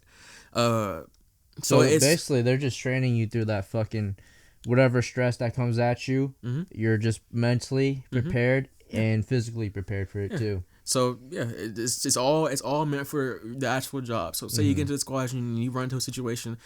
Say the worst case scenario, you're on an aircraft carrier, your jet falls off, right? What the fuck am I gonna do? I don't know nothing about that. Yeah. Right? But I gotta go. I can't sit there and panic. Oh no. You're gonna have to like figure something out. Be like, there's like. Well, teamwork, right? So I do my part, right? Whatever that may be for that situation. And then I go, hey, I need you to do this and that. Or they already know, I'm on this. I'm going to do this and that. And then they're going to tell somebody else, hey, I'm going to do this and this and that. Yeah. You know, and it's just clockwork, just like that. It's got to be clockwork. It's like a video game teamwork. It is. Be like, hey, I'm going to take Bravo. You take Alpha. It is. Yeah. Okay. So, you know what? That's actually funny as you mentioned that because it absolutely is. I remember before going to the Navy, I started playing Rainbow Six Siege, right? And we were all on the mics. I was telling them, hey, I'm over here, Bravo, Delta, right? They're on the corner. They're camping on the tree line. Eyes pointing at me, right? He's speaking. He got a sniper. So funny thing is, right, military, it is like that. I mean, obviously not that extreme, right? Not fucking yelling and screaming, but it is absolutely they're harsh scoping me. And not, you know, obviously you're not about to get fucking scoped unless you're they're quick scoping. Unless you're in the middle of Afghanistan, but nah, it is absolutely like that. You will be, you know, with your chiefs and your buddies, your friends that you make in there. You just gotta communicate. Yeah, you'll be yelling at them. They'll be yelling at you, and you know, if you have a job to get done, you saying, "Hey, I need you to do this," and they'll be telling you, "Hey, I need you to do this." Thomas, do you think you'll ever get into that? Will you be okay with doing that? Oh no, it sounds like the experience. Like, I think you can handle it. Wanted to ever since we got like. But you think you can handle the experience? What Desmond just said. Yeah, I mean, if I have to, I mean, you eventually gotta like adapt to your environment. Yeah. Well, that's what he was saying. Yeah, adapting. Like, to the I will tell you. Requiring your brain to like. Depending on the environment you're in. I would tell you. So this is back to the point where we were saying before, right? About being mental and physical, right? Yeah. It's all about how much you're willing to gain and how much you're willing to put in, right? And that will in turn mean how much growth you have, right? So if you just really like put off all your assignments and you don't work out, you don't do your physical therapy, whatever it may be, right? You're gonna struggle and you're gonna be behind. Now I say this to say, right? You can be a 300-pound, 5'8" man, and you can make it through boot camp. You can. You absolutely can. You absolutely can. You could be. They'll just fucking push you, right? They will push you right through it. They'll just keep challenging. And you. say you need some more physical exercise. Say you need some more exercise because you just literally can't run that mile and a half, whatever it may be. They will get you that exercise and they will motivate you to do it. But if you don't want to do it, you're not going to do it. Say you're a small little 4'11" chick with some type of disease, you know, your bones just don't work the same. You know, it don't matter. They will help you out and they will push you and they will motivate you to want to go. But if you somewhere deep down inside you're just like, no, I don't want to adapt, I don't want to do this, you're just not going to. That's fair. So you can do anything that you want to do in the military. They will help you do it. It's just whether you want to do it or not. Yeah. So now we talked about how it is being in the military and the training and then the living and the conditions. Yeah. I kind of want to get into the aspect of what type of people do we have in the military. I love that question. So my biggest thing, I always describe it as, think of it as a college, as a university, college campus. You will find your nerds, you'll find your jocks, you'll find your gung-ho, hey, get her done. You'll find the racists, you'll find the dude, the father that just wants to take care of his family. What do you find the most in the military? Okay. So this is only because most people that join, right? From your experience, at least. Okay, from my experience. Because I feel like everyone has their own experience. Yeah. So I don't want to bubble in just like in from your experience. This is specifically me. Yeah, just your specific experience. And I will say that it does branch out. So for me, my squadron, right? Most people that joined were around my age, right? 18 through 25 maximum, right? And obviously there's others, right? But mainly that range. So you can imagine that same situation. They're going to college now. They're like, oh, I can drink now. Oh, I can smoke now. Obviously, you can't smoke in the military, but the same deal. So you'll find mainly, frat boys type of deal. You will find a lot of nerds. A lot of gamers. I mean, everybody nowadays everybody games, but back that's then, true. Yeah. Back then you still would find a lot of gamers, even when gaming wasn't that popular. Yeah. You're gonna find your. Excuse my language. You're gonna find your thoughts, your thoughty bodies, the chicks that just want to get ran through. You're gonna find a lot of that. Then you're gonna find the scholars, But the most you're gonna find is the frat boys, and this is from in my experience, right? The frat boys, I would say number one, and then the oh, go home, get her done type of dudes, So that's 1 and 2, and then 3, I would say the thoughts. Okay. Why do you think those are the majority of the group of people you see in the military? I see it as cause and effect, right? Imagine you see somebody in high school, right, and he's just, well, first of all, it's like get her done, dude, right? He probably is not gonna have all that many friends. He's probably family oriented. He's probably like he has a mission that his family gave down to him, and that mission probably join the military. So boom, he's already in the military. Then you have maybe the thotty body, right? She just couldn't keep up with her grades. She was messing with some dude, screwed her over. She wasn't all in her head. So now her last option is in the military. So now you have the frat boys. That's just a part of the human experience. When you turn 18 and go to 21, the first things on your mind, oh, can I drink? Can I smoke? Can I do all this? So that just naturally comes. That's the reason for that. Okay, that makes sense. There's only 5 minutes on the camera left, by the way. I gotta use the bathroom really bad, so we'll leave it right here. Okay, let's take a pause. Cool. Okay, cool. All right, we're back on break. We left off from, I guess like the training conditions and stuff like that, and then what type of people you met in the military. Going off of that, what are the most ethnic groups you met in the military? Okay, so number 1, I would say is Caucasian white, right? And then number 2 would be Filipino. Obviously you can classify as Asian, but specifically Filipino. And I don't know why, but I was trying to make the guess that it's because, most Filipinos you meet usually stick tight with their family. So probably if one joins, their cousin, a brother, or sister might join too.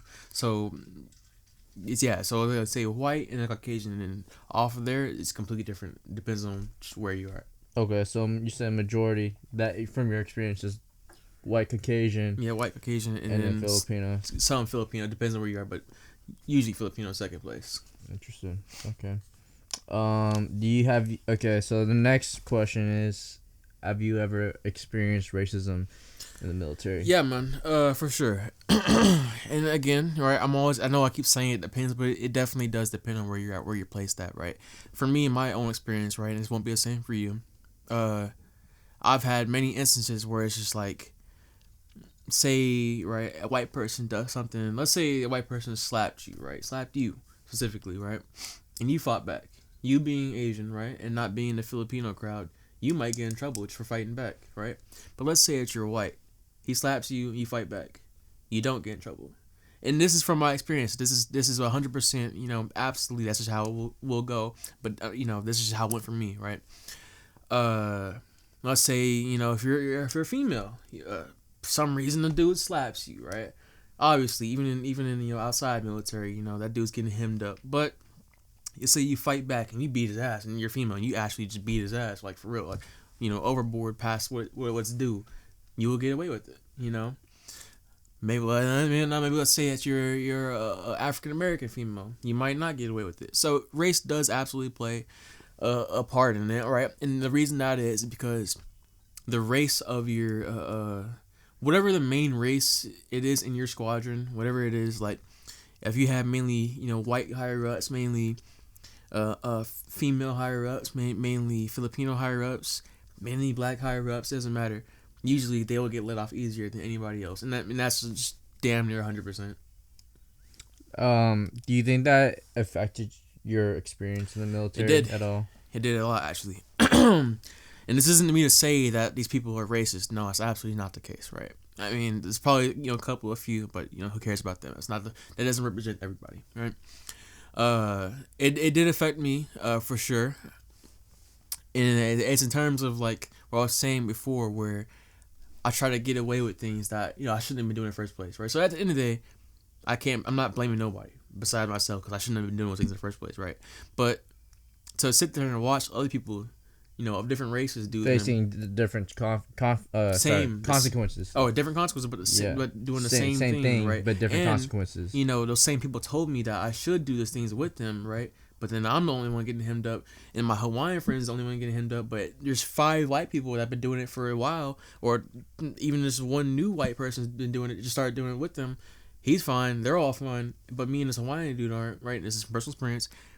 It you know, it gets to you. It really gets to you, and it makes you like it puts you on guard. It puts a barrier between you and the rest of your squadron that you just can't. Kind of gives you like a eye opening thing, right? Yeah, it makes you question because you don't know for sure what's going on. You don't know if it's just. Well, because I remember when we're texting. This is when you're still in the military. You were trying to come back to Washington.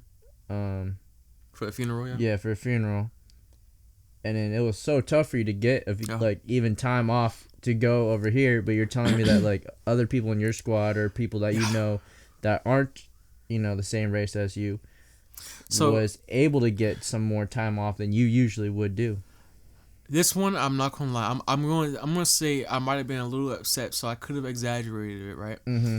But there definitely was where it's like I had. But I feel like you personally were trying to come back a couple of times, even before the funeral. Yeah, I was, and that didn't even happen. Yeah, you're right. That's also why I even thought of that as maybe being racist as a reason in the first place, right?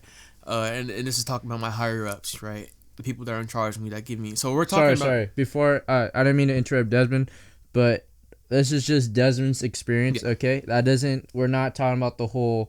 Yeah. Military as a whole. We're just talking about Desmond's experience in the military. Just to clarify. Yeah.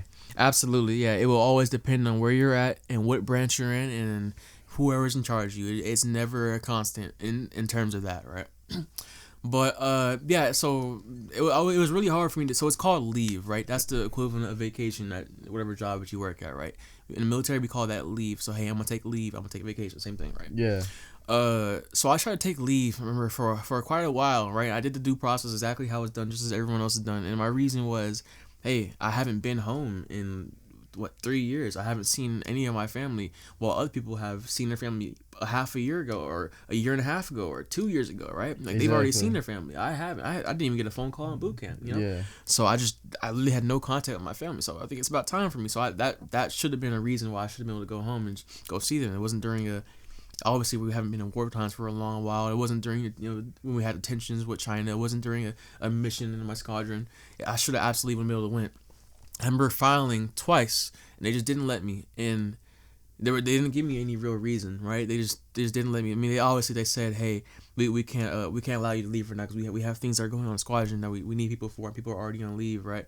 But what threw me off was that they let other people take their leave, and I don't remember quite what the reason was, but there was a couple of people, one white dude and one white chick, right? That got to take their own leave, which vacation, to go back, and it was for I remember a bullshit reason, and I was just like, yo, I haven't seen my family in years. They don't even I don't really text or call my family, right? But that's just on me personally, but they don't really know what's going on with me at all. Yeah, I should be able to see just to back up what Desmond was saying, because his dad would text me and be like, hey, like, have you heard from Desmond? Like, how's he doing? Like, I haven't gotten a hold from him.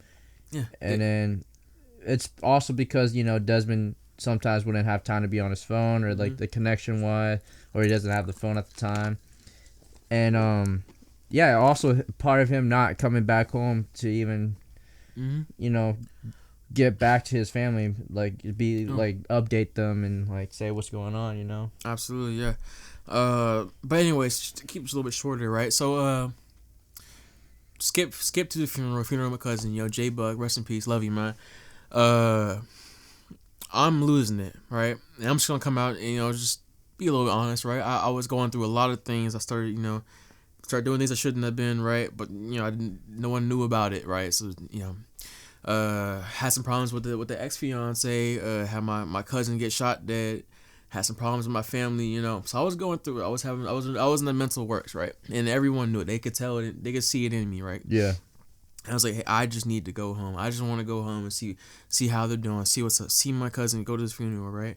And it took me, and I know this doesn't sound like much, right? I know it just sounds like I'm just like exaggerating, but it took me about a week or more, right, to finally get that process to go back, and they were holding off that funeral. Well, for it shouldn't me. Even take a week or more. It shouldn't. It's usually, especially when a family member has passed. It should be like, okay, we gotta help our brother out, because like you said, if it's like family, be like, hey, even when I'm gonna help you out because your family. Yeah, you gotta be there for your family too. So how they usually do things is they have to they have to hear from the Red Cross, right? Mm-hmm. That's the people are like, hey, no, this person is dead, it's confirmed, and this is his family right here, right? So would you allow him to come visit? And that's what the Red Cross does, right? And I did all of that, right? Like perfect, and it was perfect. Like that was my twin. It wasn't just my cousin; it was my twin. Yeah. So when when I wanted to go back, it took about a week and a half, and then for other people, right? And this is getting back to the point about the racism part. Again, there was white people, because my squadron was majority white, that got to go back in like a day or even an hour for one person. I remember he filed it, and an hour later the CO granted was like, hey, go on back to Arkansas, and I'm just like, what? Now I know one person it was a problem with their dog, right? And I'm not, we love all animals, of course, but I mean, I have a twin that's dead, and his dog is sick. And you trying to tell me that his is more important? Now, look, obviously, different thing. I don't know. Everyone has their own problems. Yeah. But to be even considerate is that, you have your own problems and you didn't even get a chance to, you did get a chance, but it took you a while to get that chance. Yeah. Compared to other people, they get their chances pretty quick compared to yours. So one more time, I just want to say, right, this depends, right? And I'm not trying to sit here and say that every single squadron or even a small percentage of them is racist, right? And I'm not even trying to say that mine was either, right? Because at the end of the day, the majority of it was white. So of course, there's going to be different results if this is just more white people, right? Than others when there's only 5-6 black people, right? Just obviously. So I can't sit here and say, oh, they're definitely racist. But there's too many times over and over and over, too many rumors over and over and over. We're sitting there talking. This just doesn't make sense. I mean, it's just. Was it hard to connect with your squad because of situations like that? Or no. That didn't affect anything. So how the military works in general, right? The reason it's not hard for you to connect with your squadron is because, say you see your CEO at a bar, right? You're the highest of the highest, the dude that's in charge of every single thing going on in your squadron. Say you see him at a bar, he's gonna be like, "Hey, Augustine, come over here real quick. Let's have a drink." Yeah. And you ain't gonna talk about work. You gotta say a couple of things about it. Y'all just gonna be chilling, drinking back and forth like buddies, pals, right? But then, let's say one more time he sees you drinking. And I know it says last time too, but let's say one more time he sees you drinking in the barracks when you're not supposed to. He's gonna hem you the fuck up, which means get you in trouble, right? So it's not hard to make friends, right? But it can get hard to you because you're like, wait a minute, these guys were just a second ago this friendly, just this passionate about being there for me, and now a second later they're like full on screwing my life up. Yeah. So again, it depends, but I will say one of the constants is for most of the military is that it's extremely easy to make friends, but even if they're not exactly your friends. Yeah. I just want to thank Desmond and appreciate him for coming out and talking about experience. Yeah, we're not quite done here, but I just want to say thank you because it takes guts to talk about your own experience too. I appreciate that. Letting the people know your experience, giving them a thought about the military, and giving them a chance to understand the military too from your perspective. I appreciate you saying that, yeah, man. Because for me, right, I would chalk it down to a really bad experience I had in the military, but I wouldn't persuade someone to not join the military personally. Unless it's just obviously not the right, move for them. But if it's the right move for them, I want them in the military. So I think they will absolutely have the best time of their life in it. So I appreciate you saying that. Yeah. And yeah, I just this. The point of this is we want to help people, the viewers, get a better understanding of it and make the decision based off personal experience. Yeah. Instead of recruiters telling them other stuff. Yeah. Yeah, I feel like actual personal experience, because I know recruiters they tell you about experiences, but I feel like tame. Yeah, but this will be the real raw experience. Yeah. Anyways, moving on along. Overall, I think you said the military experience was worth it, right? Oh, without that, worth it. Because it made the person who you are now. Yes. So now you're out of the military. Mm-hmm. Do you still get your benefits for those people that don't know? Okay. So yeah, you will get your benefits, right? And These benefits, obviously, again, for most means in the military, it depends, right? And this can come down to like college tuition. This could come down to you getting your own house paid for. This can come down to them getting jobs for you that you're not even looking for. This could come down to them paying for your spouse or your kids to go to college or your insurance, right? And it all depends, right? Yeah. But I will say the biggest misconception is, and I mean biggest, right? People don't even notice when they're 8 years deep into the military. They don't even notice, right? Oh, speaking about that, how many years in experience were you in the military? Only 4 for me, right? Okay. My contract was 5 years, but I got out a year early. You know, I was going through some things, and we can talk about that later. But I did something to get me out of it, right? Earlier than usual. But I'm sorry. What was I saying before? We're talking about the benefits, and you're Oh. talking about how like it applies for like family, a spouse, children, education. Mm-hmm. So the biggest misconception, and I mean, I do mean this. I mean, please remember this part, right? If you get in trouble, and I don't just mean like, no, you know, you fucked up on your job. I mean like they're kicking you out, right? They're kicking you out, and it's just a done deal. They will tell you, right? Well, most of them will tell you, hey, you're done.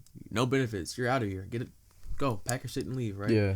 But you have every single benefit. So that means, right? Let's say you join. Okay, let's say you're a struggling addict, and whatever it may be, right? Because obviously no drugs are allowed in the military, right?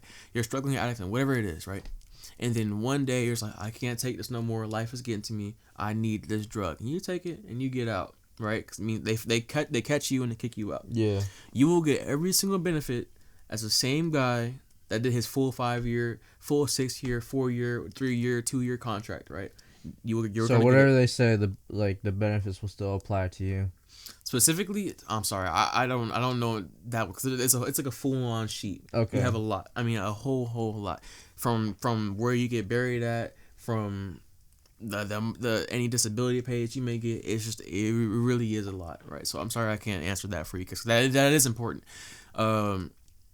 Maybe one day I can come back on here and I'll bring the sheet with me. I can just list them off and go to things that are important, right? Yeah.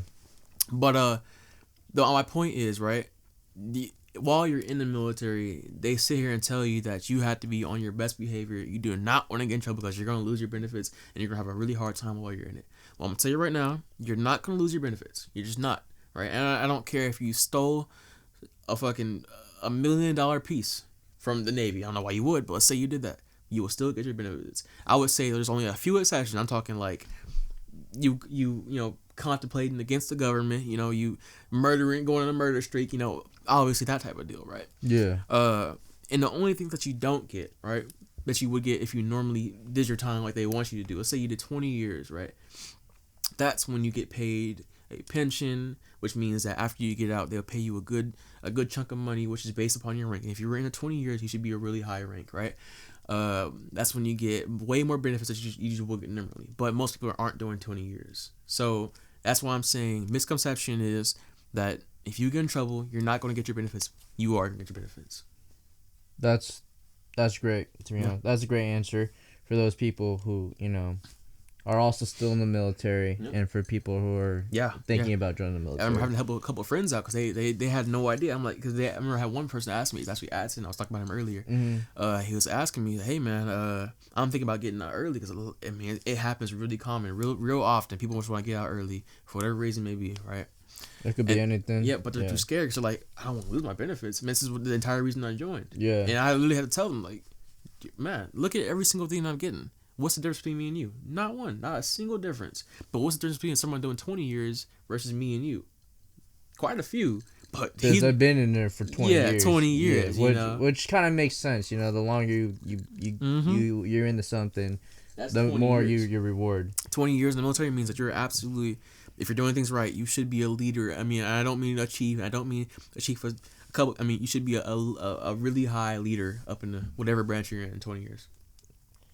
So does your experience, I know we talked a bit about this, but does your experience in the military give you jobs in our world right now? Oh yeah, I mean without a doubt. You know, I mean there are just so many job offers. There's so many jobs you can get. I mean they even tell you before you even leave, right? They will hook you up. You know? Yeah. That doesn't mean like they will sit there and do your interview and all that bullshit for you. But they got the connections, right? They will have the connections. I mean, if you get out and you're like, absolutely, I want this job, and they tell you about it, like, I want this, you can get it. I mean, just like that, you will have that job. So you getting out with a military resume, and I mean, like, you could just come out of there with just a year experience, just having the being able to say that, hey, I'm a military veteran. Right, because that comes with all the perks of saying, hey, I can be a leader, hey, I can manage, hey, I can have time management, right, all that type of stuff. You can get a job that's paying you $200K, $100K a year, you can get really good jobs doing that. It's just absolutely worth it. I think going off that, like, does the benefits overall, is it worth having? Oh yeah, yes. Especially nowadays, right, when people are starting to question if, do I go to college? Do I work, while I'm in school and just build up money? Do I just drop everything and go to the military? Man, I will say, right, if you have aspirations to do more than what you've been granted in life, right, I think the military is one of the biggest things you can do. I mean, you're gonna get so many benefits that are like ruining people's lives, right? I mean, like, say you go to college and you get all this type of debt. Yeah. All you have to do is go to the military 1 year, grab your benefit, boom, they're paying for it. That's it. So it's huge. I mean, it's huge. It's huge. That is huge. Yeah. I think overall that's pretty worth it. Yeah. That's just one of the many. Yeah. It's huge. Insurance, all that. Yeah. That is really huge. And especially now, insurance are fucking expensive too. Everything is expensive. Yeah. I mean, yeah, they'll take care of you. They'll take care of you for sure. Like, you'll get the impression that you can't trust them, that you can't. They're not gonna take care of you. But I promise you, the VA will take care of you, which is the Veterans Affairs. They will take care of you. Veterans Association. I'm sorry. Okay.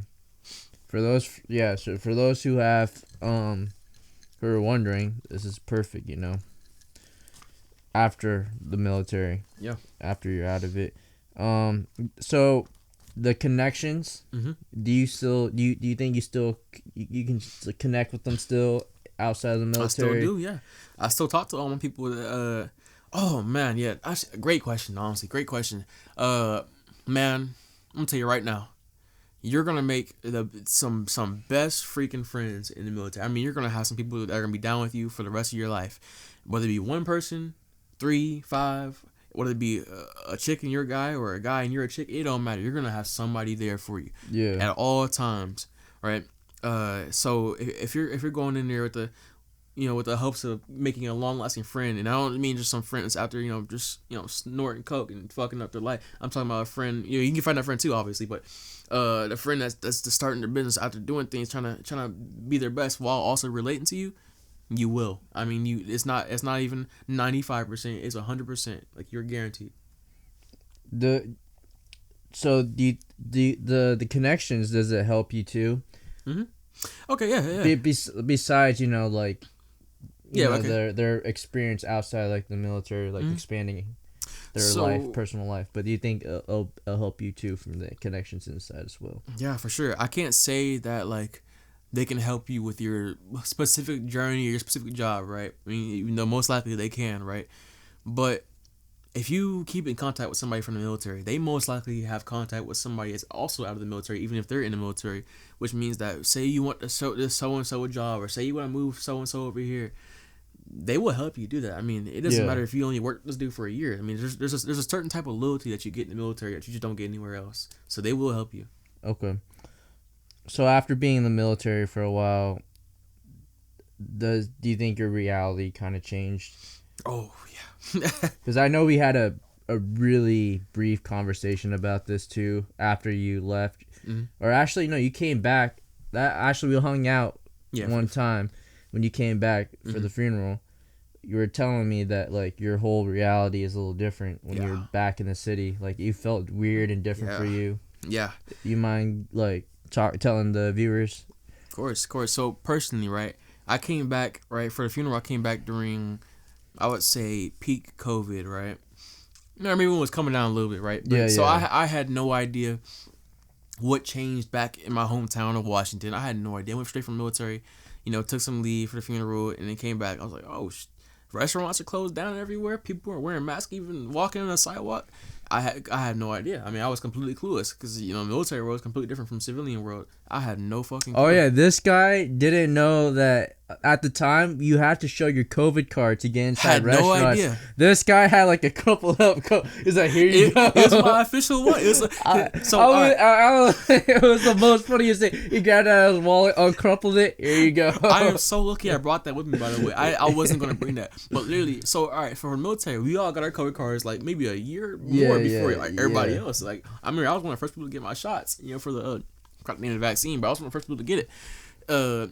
So getting back, I was like, you gotta show this damn card, this card that none of us use in the military, this card that we all laugh at, and now I have to dead ass use it for real. I had a purpose for it now, yeah. Yeah, I remember that blew me away. I couldn't believe it. I could not believe it.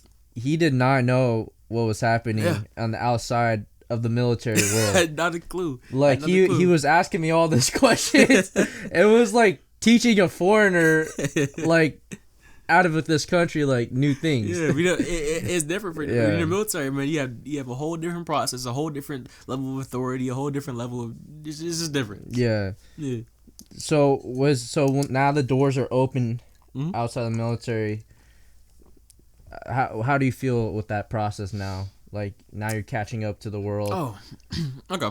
It didn't take too long to readjust back to being a civilian, and this does depend on you, who you are personally, because you will have to readjust to being a civilian. I mean, that's just no ifs and doubts about that. You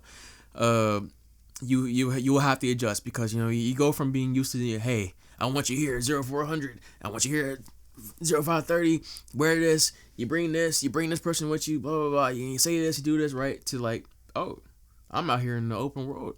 I mean, I can do whatever the fuck I want. Yeah, you can do whatever you want. You can ruin your life. You can take it up if you want. But not only that, but you have different rules and different laws you have to follow. Yeah. Then you have laws and rules that you don't have to follow anymore. You have to follow before that are just ingrained in you. That you now have to take the effort to forget, right? So everything you learned. Yeah, every single thing that you learn, almost everything you learn in the military, you will have to train yourself to forget. Fun fact. And obviously I'm not talking about like your fucking job, of course, right? Yeah, right. Unless you go working at you join and you're working on aircrafts, and then you leave, and then you're working at Boeing, working on aircraft. If it's not for that, you will have to train yourself to forget most of it.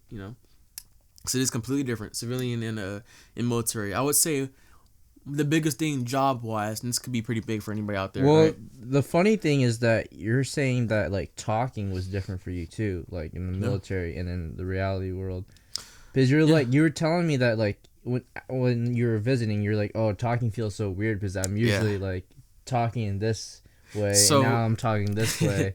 Or like interacting with other people in that way. Now I'm interacting with people like a civilian way. Yep. You're like, I don't even know how to do that. Yeah. So in the military, right?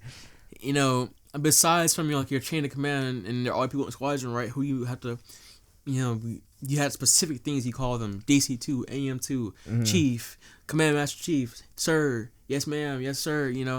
And then even when you go to civilians, right, your people are still saying it, right? Yeah. To them, the civilians, let's say you go to a restaurant with your boys, right? And they're like, yes, ma'am, I want this. Yes, ma'am, I want, blah, blah, blah, whatever it may be, right? You condition yourself to, do that. Yeah. So then you walk out into the, civilian world and nobody's saying that no more. It can make you feel a little weird, right? Right. You can still have a respect and you say, yes, sir, yes, ma'am, but you still feel that kind of weirdness. Well, because you're like, why isn't the people around me saying the same thing like I am? You're like, You're like, oh, do you think they know us? I was military. Do you think I'm coming off weird? It's like it has nothing to do with respect anymore. It's just, is what I'm doing right? Am I being weird? That kind of deal.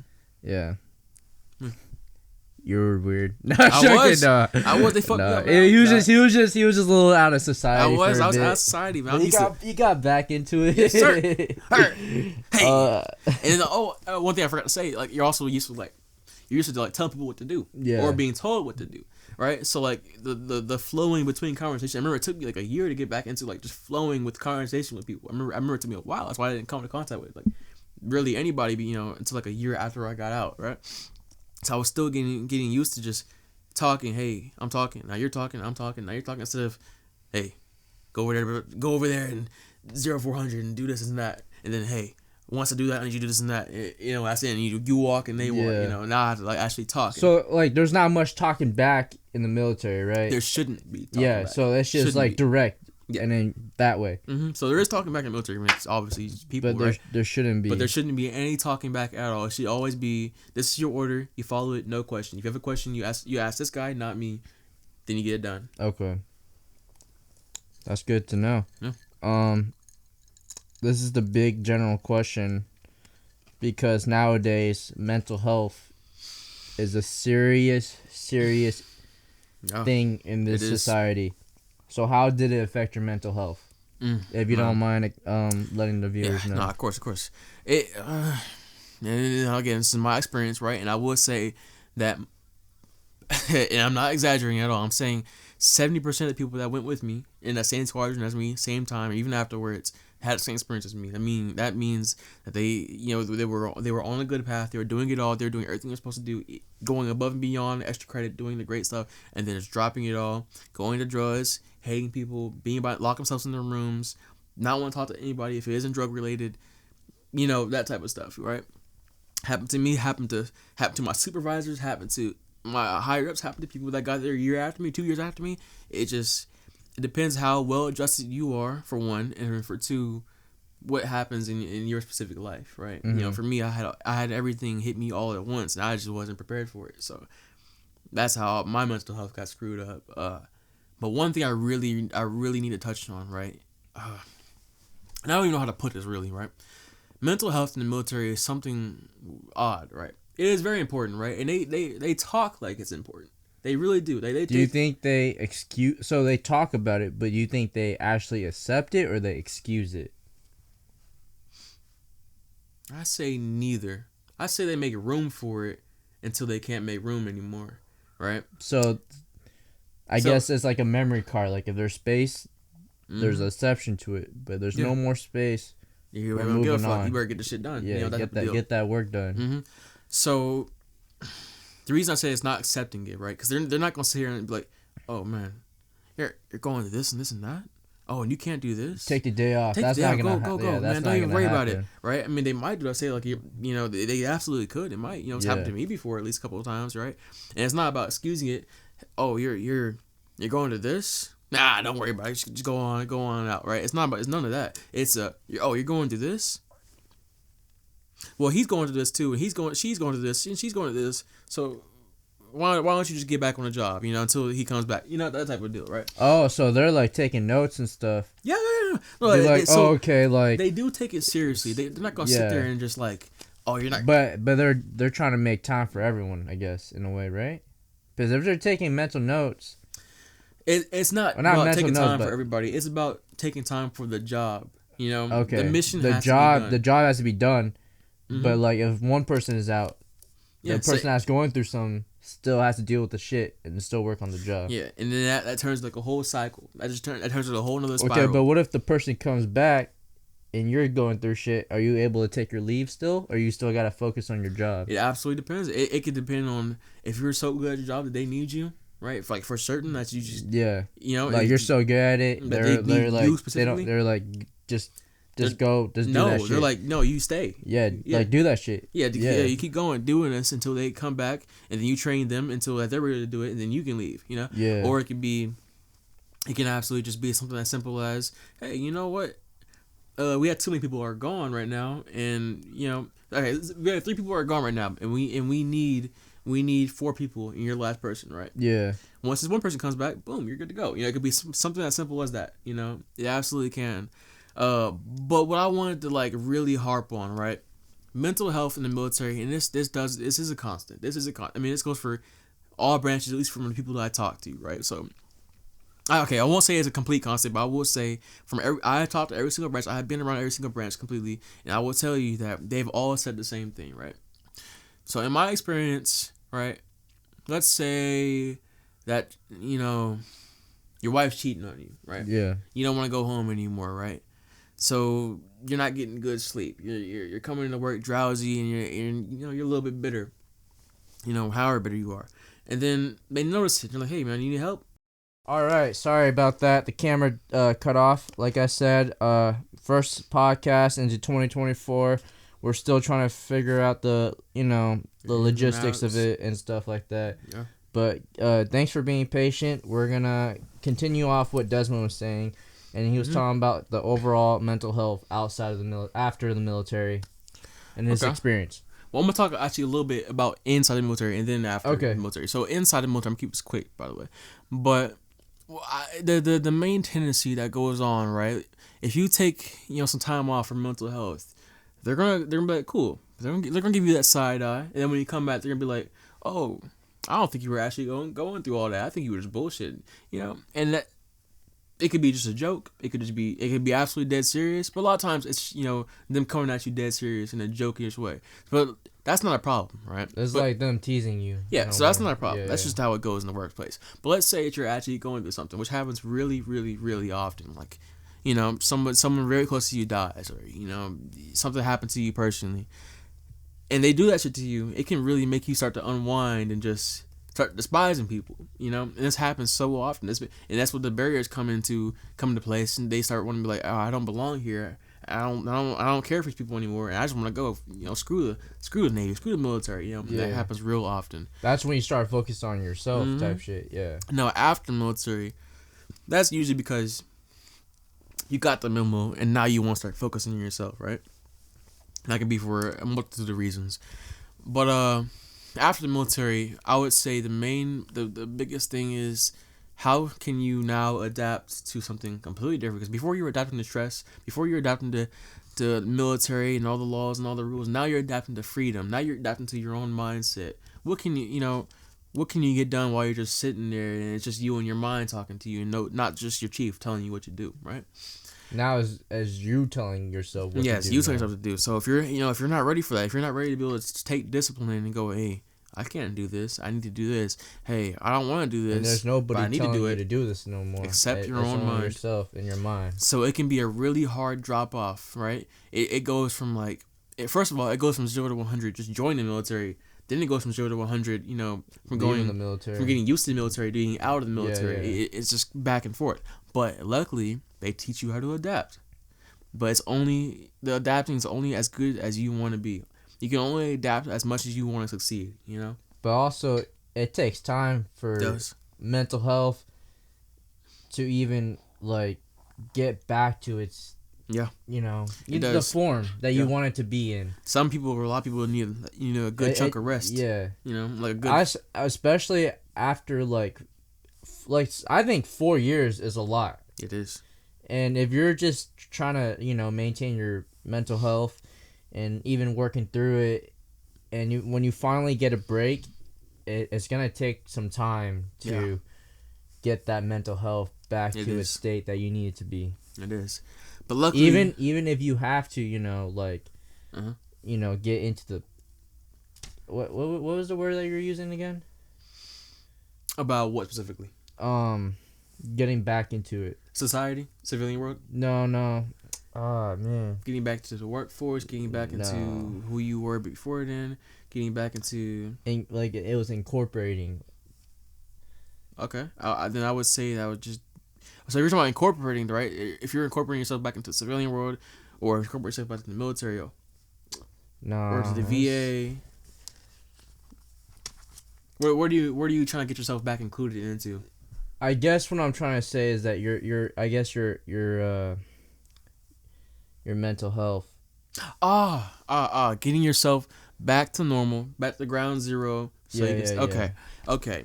So while you're in the military, that can be a really hard, right? Because while you're in there, they don't give you the best help. I'm just gonna be perfectly honest and come out and say that. And this is just a constant. They will not give you the best help. You might get roasted while you come in for a suicide appointment. I mean, I'll be honest. But then out of the military, right? It's all about just trying to take your rest, do your mental inventory. Hey, this is what I'm missing. Hey, this is what I need. This is what I can't do. This is what I can do. And you gotta just get at it. You gotta just get to it. You have to. I mean, if you don't, it's just gonna take some time because it will. After 4 years of that, you're just gonna need some breather. Yeah, it's a whole different environment multiple times. You have to get used to adapting. Adapting, that was the word. So, what I'm saying about adapting is that even if you're adapting to society and you're going through your mental health after 4 years in the military, it's gonna take some time for your mental health. Even if you're adapting, it's gonna take you're just gonna take some time either way. And it's not just about even if they teach you to adapt. Yeah, they will. But But your mental health is gonna take some time. It doesn't come quick like that. It does not. It depends on whoever you are, whatever strength you have mentally.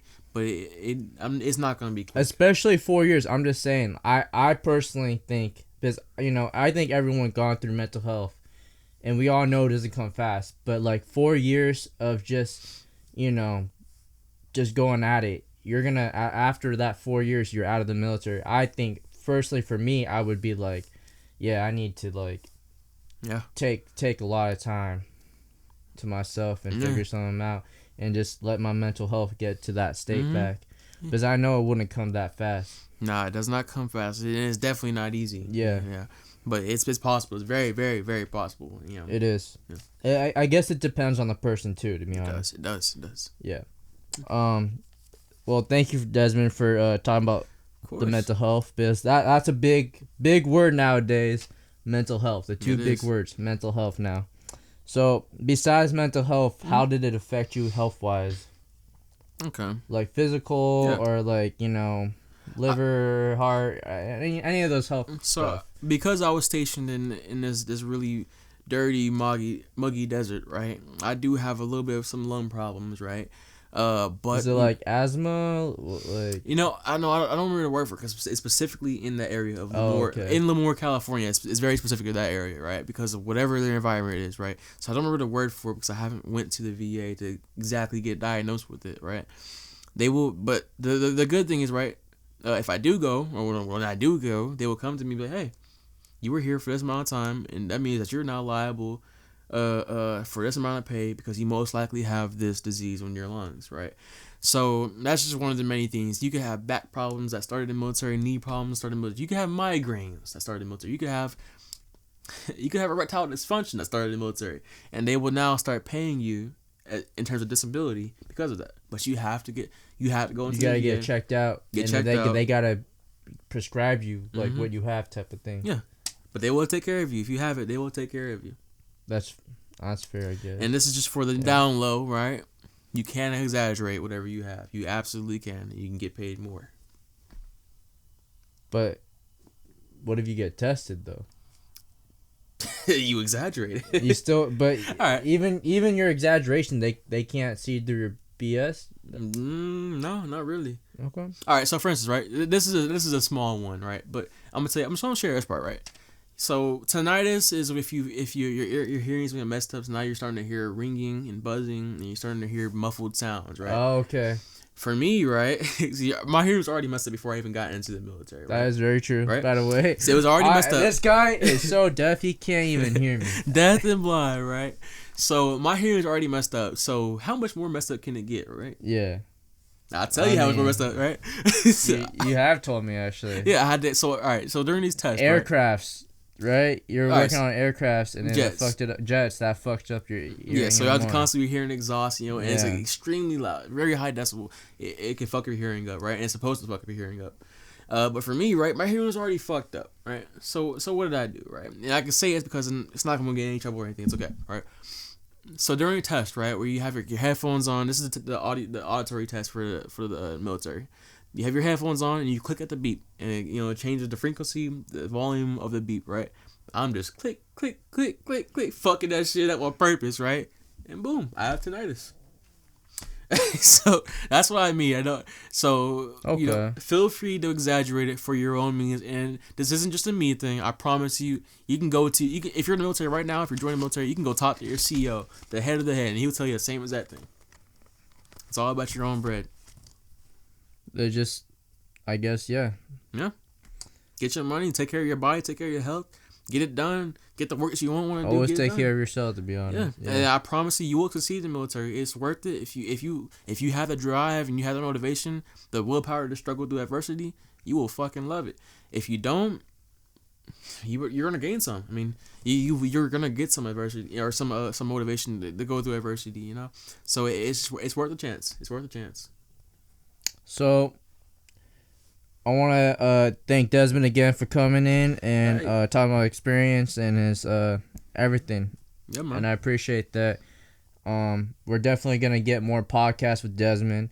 We're gonna get more military friends in this podcast too, and get their perspective.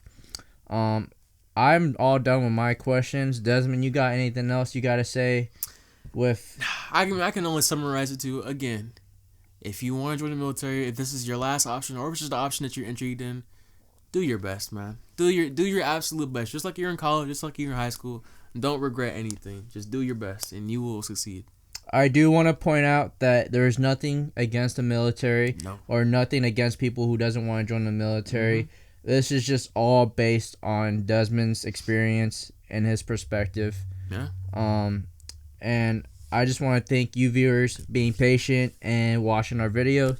Please like, subscribe, comment, share. Please do. This is just our first ever podcast in 2024. We got more coming up with some rappers, some gym bros, some gym sisters, everything going on. We got some artists coming in, like not like musical artists, some like painters and shit like that. That's awesome, man. All type of stuff. We got people with mental health that want to come in and talk about their just mental health, or have some inspirational conversation about mental health. That's or great. Like anything.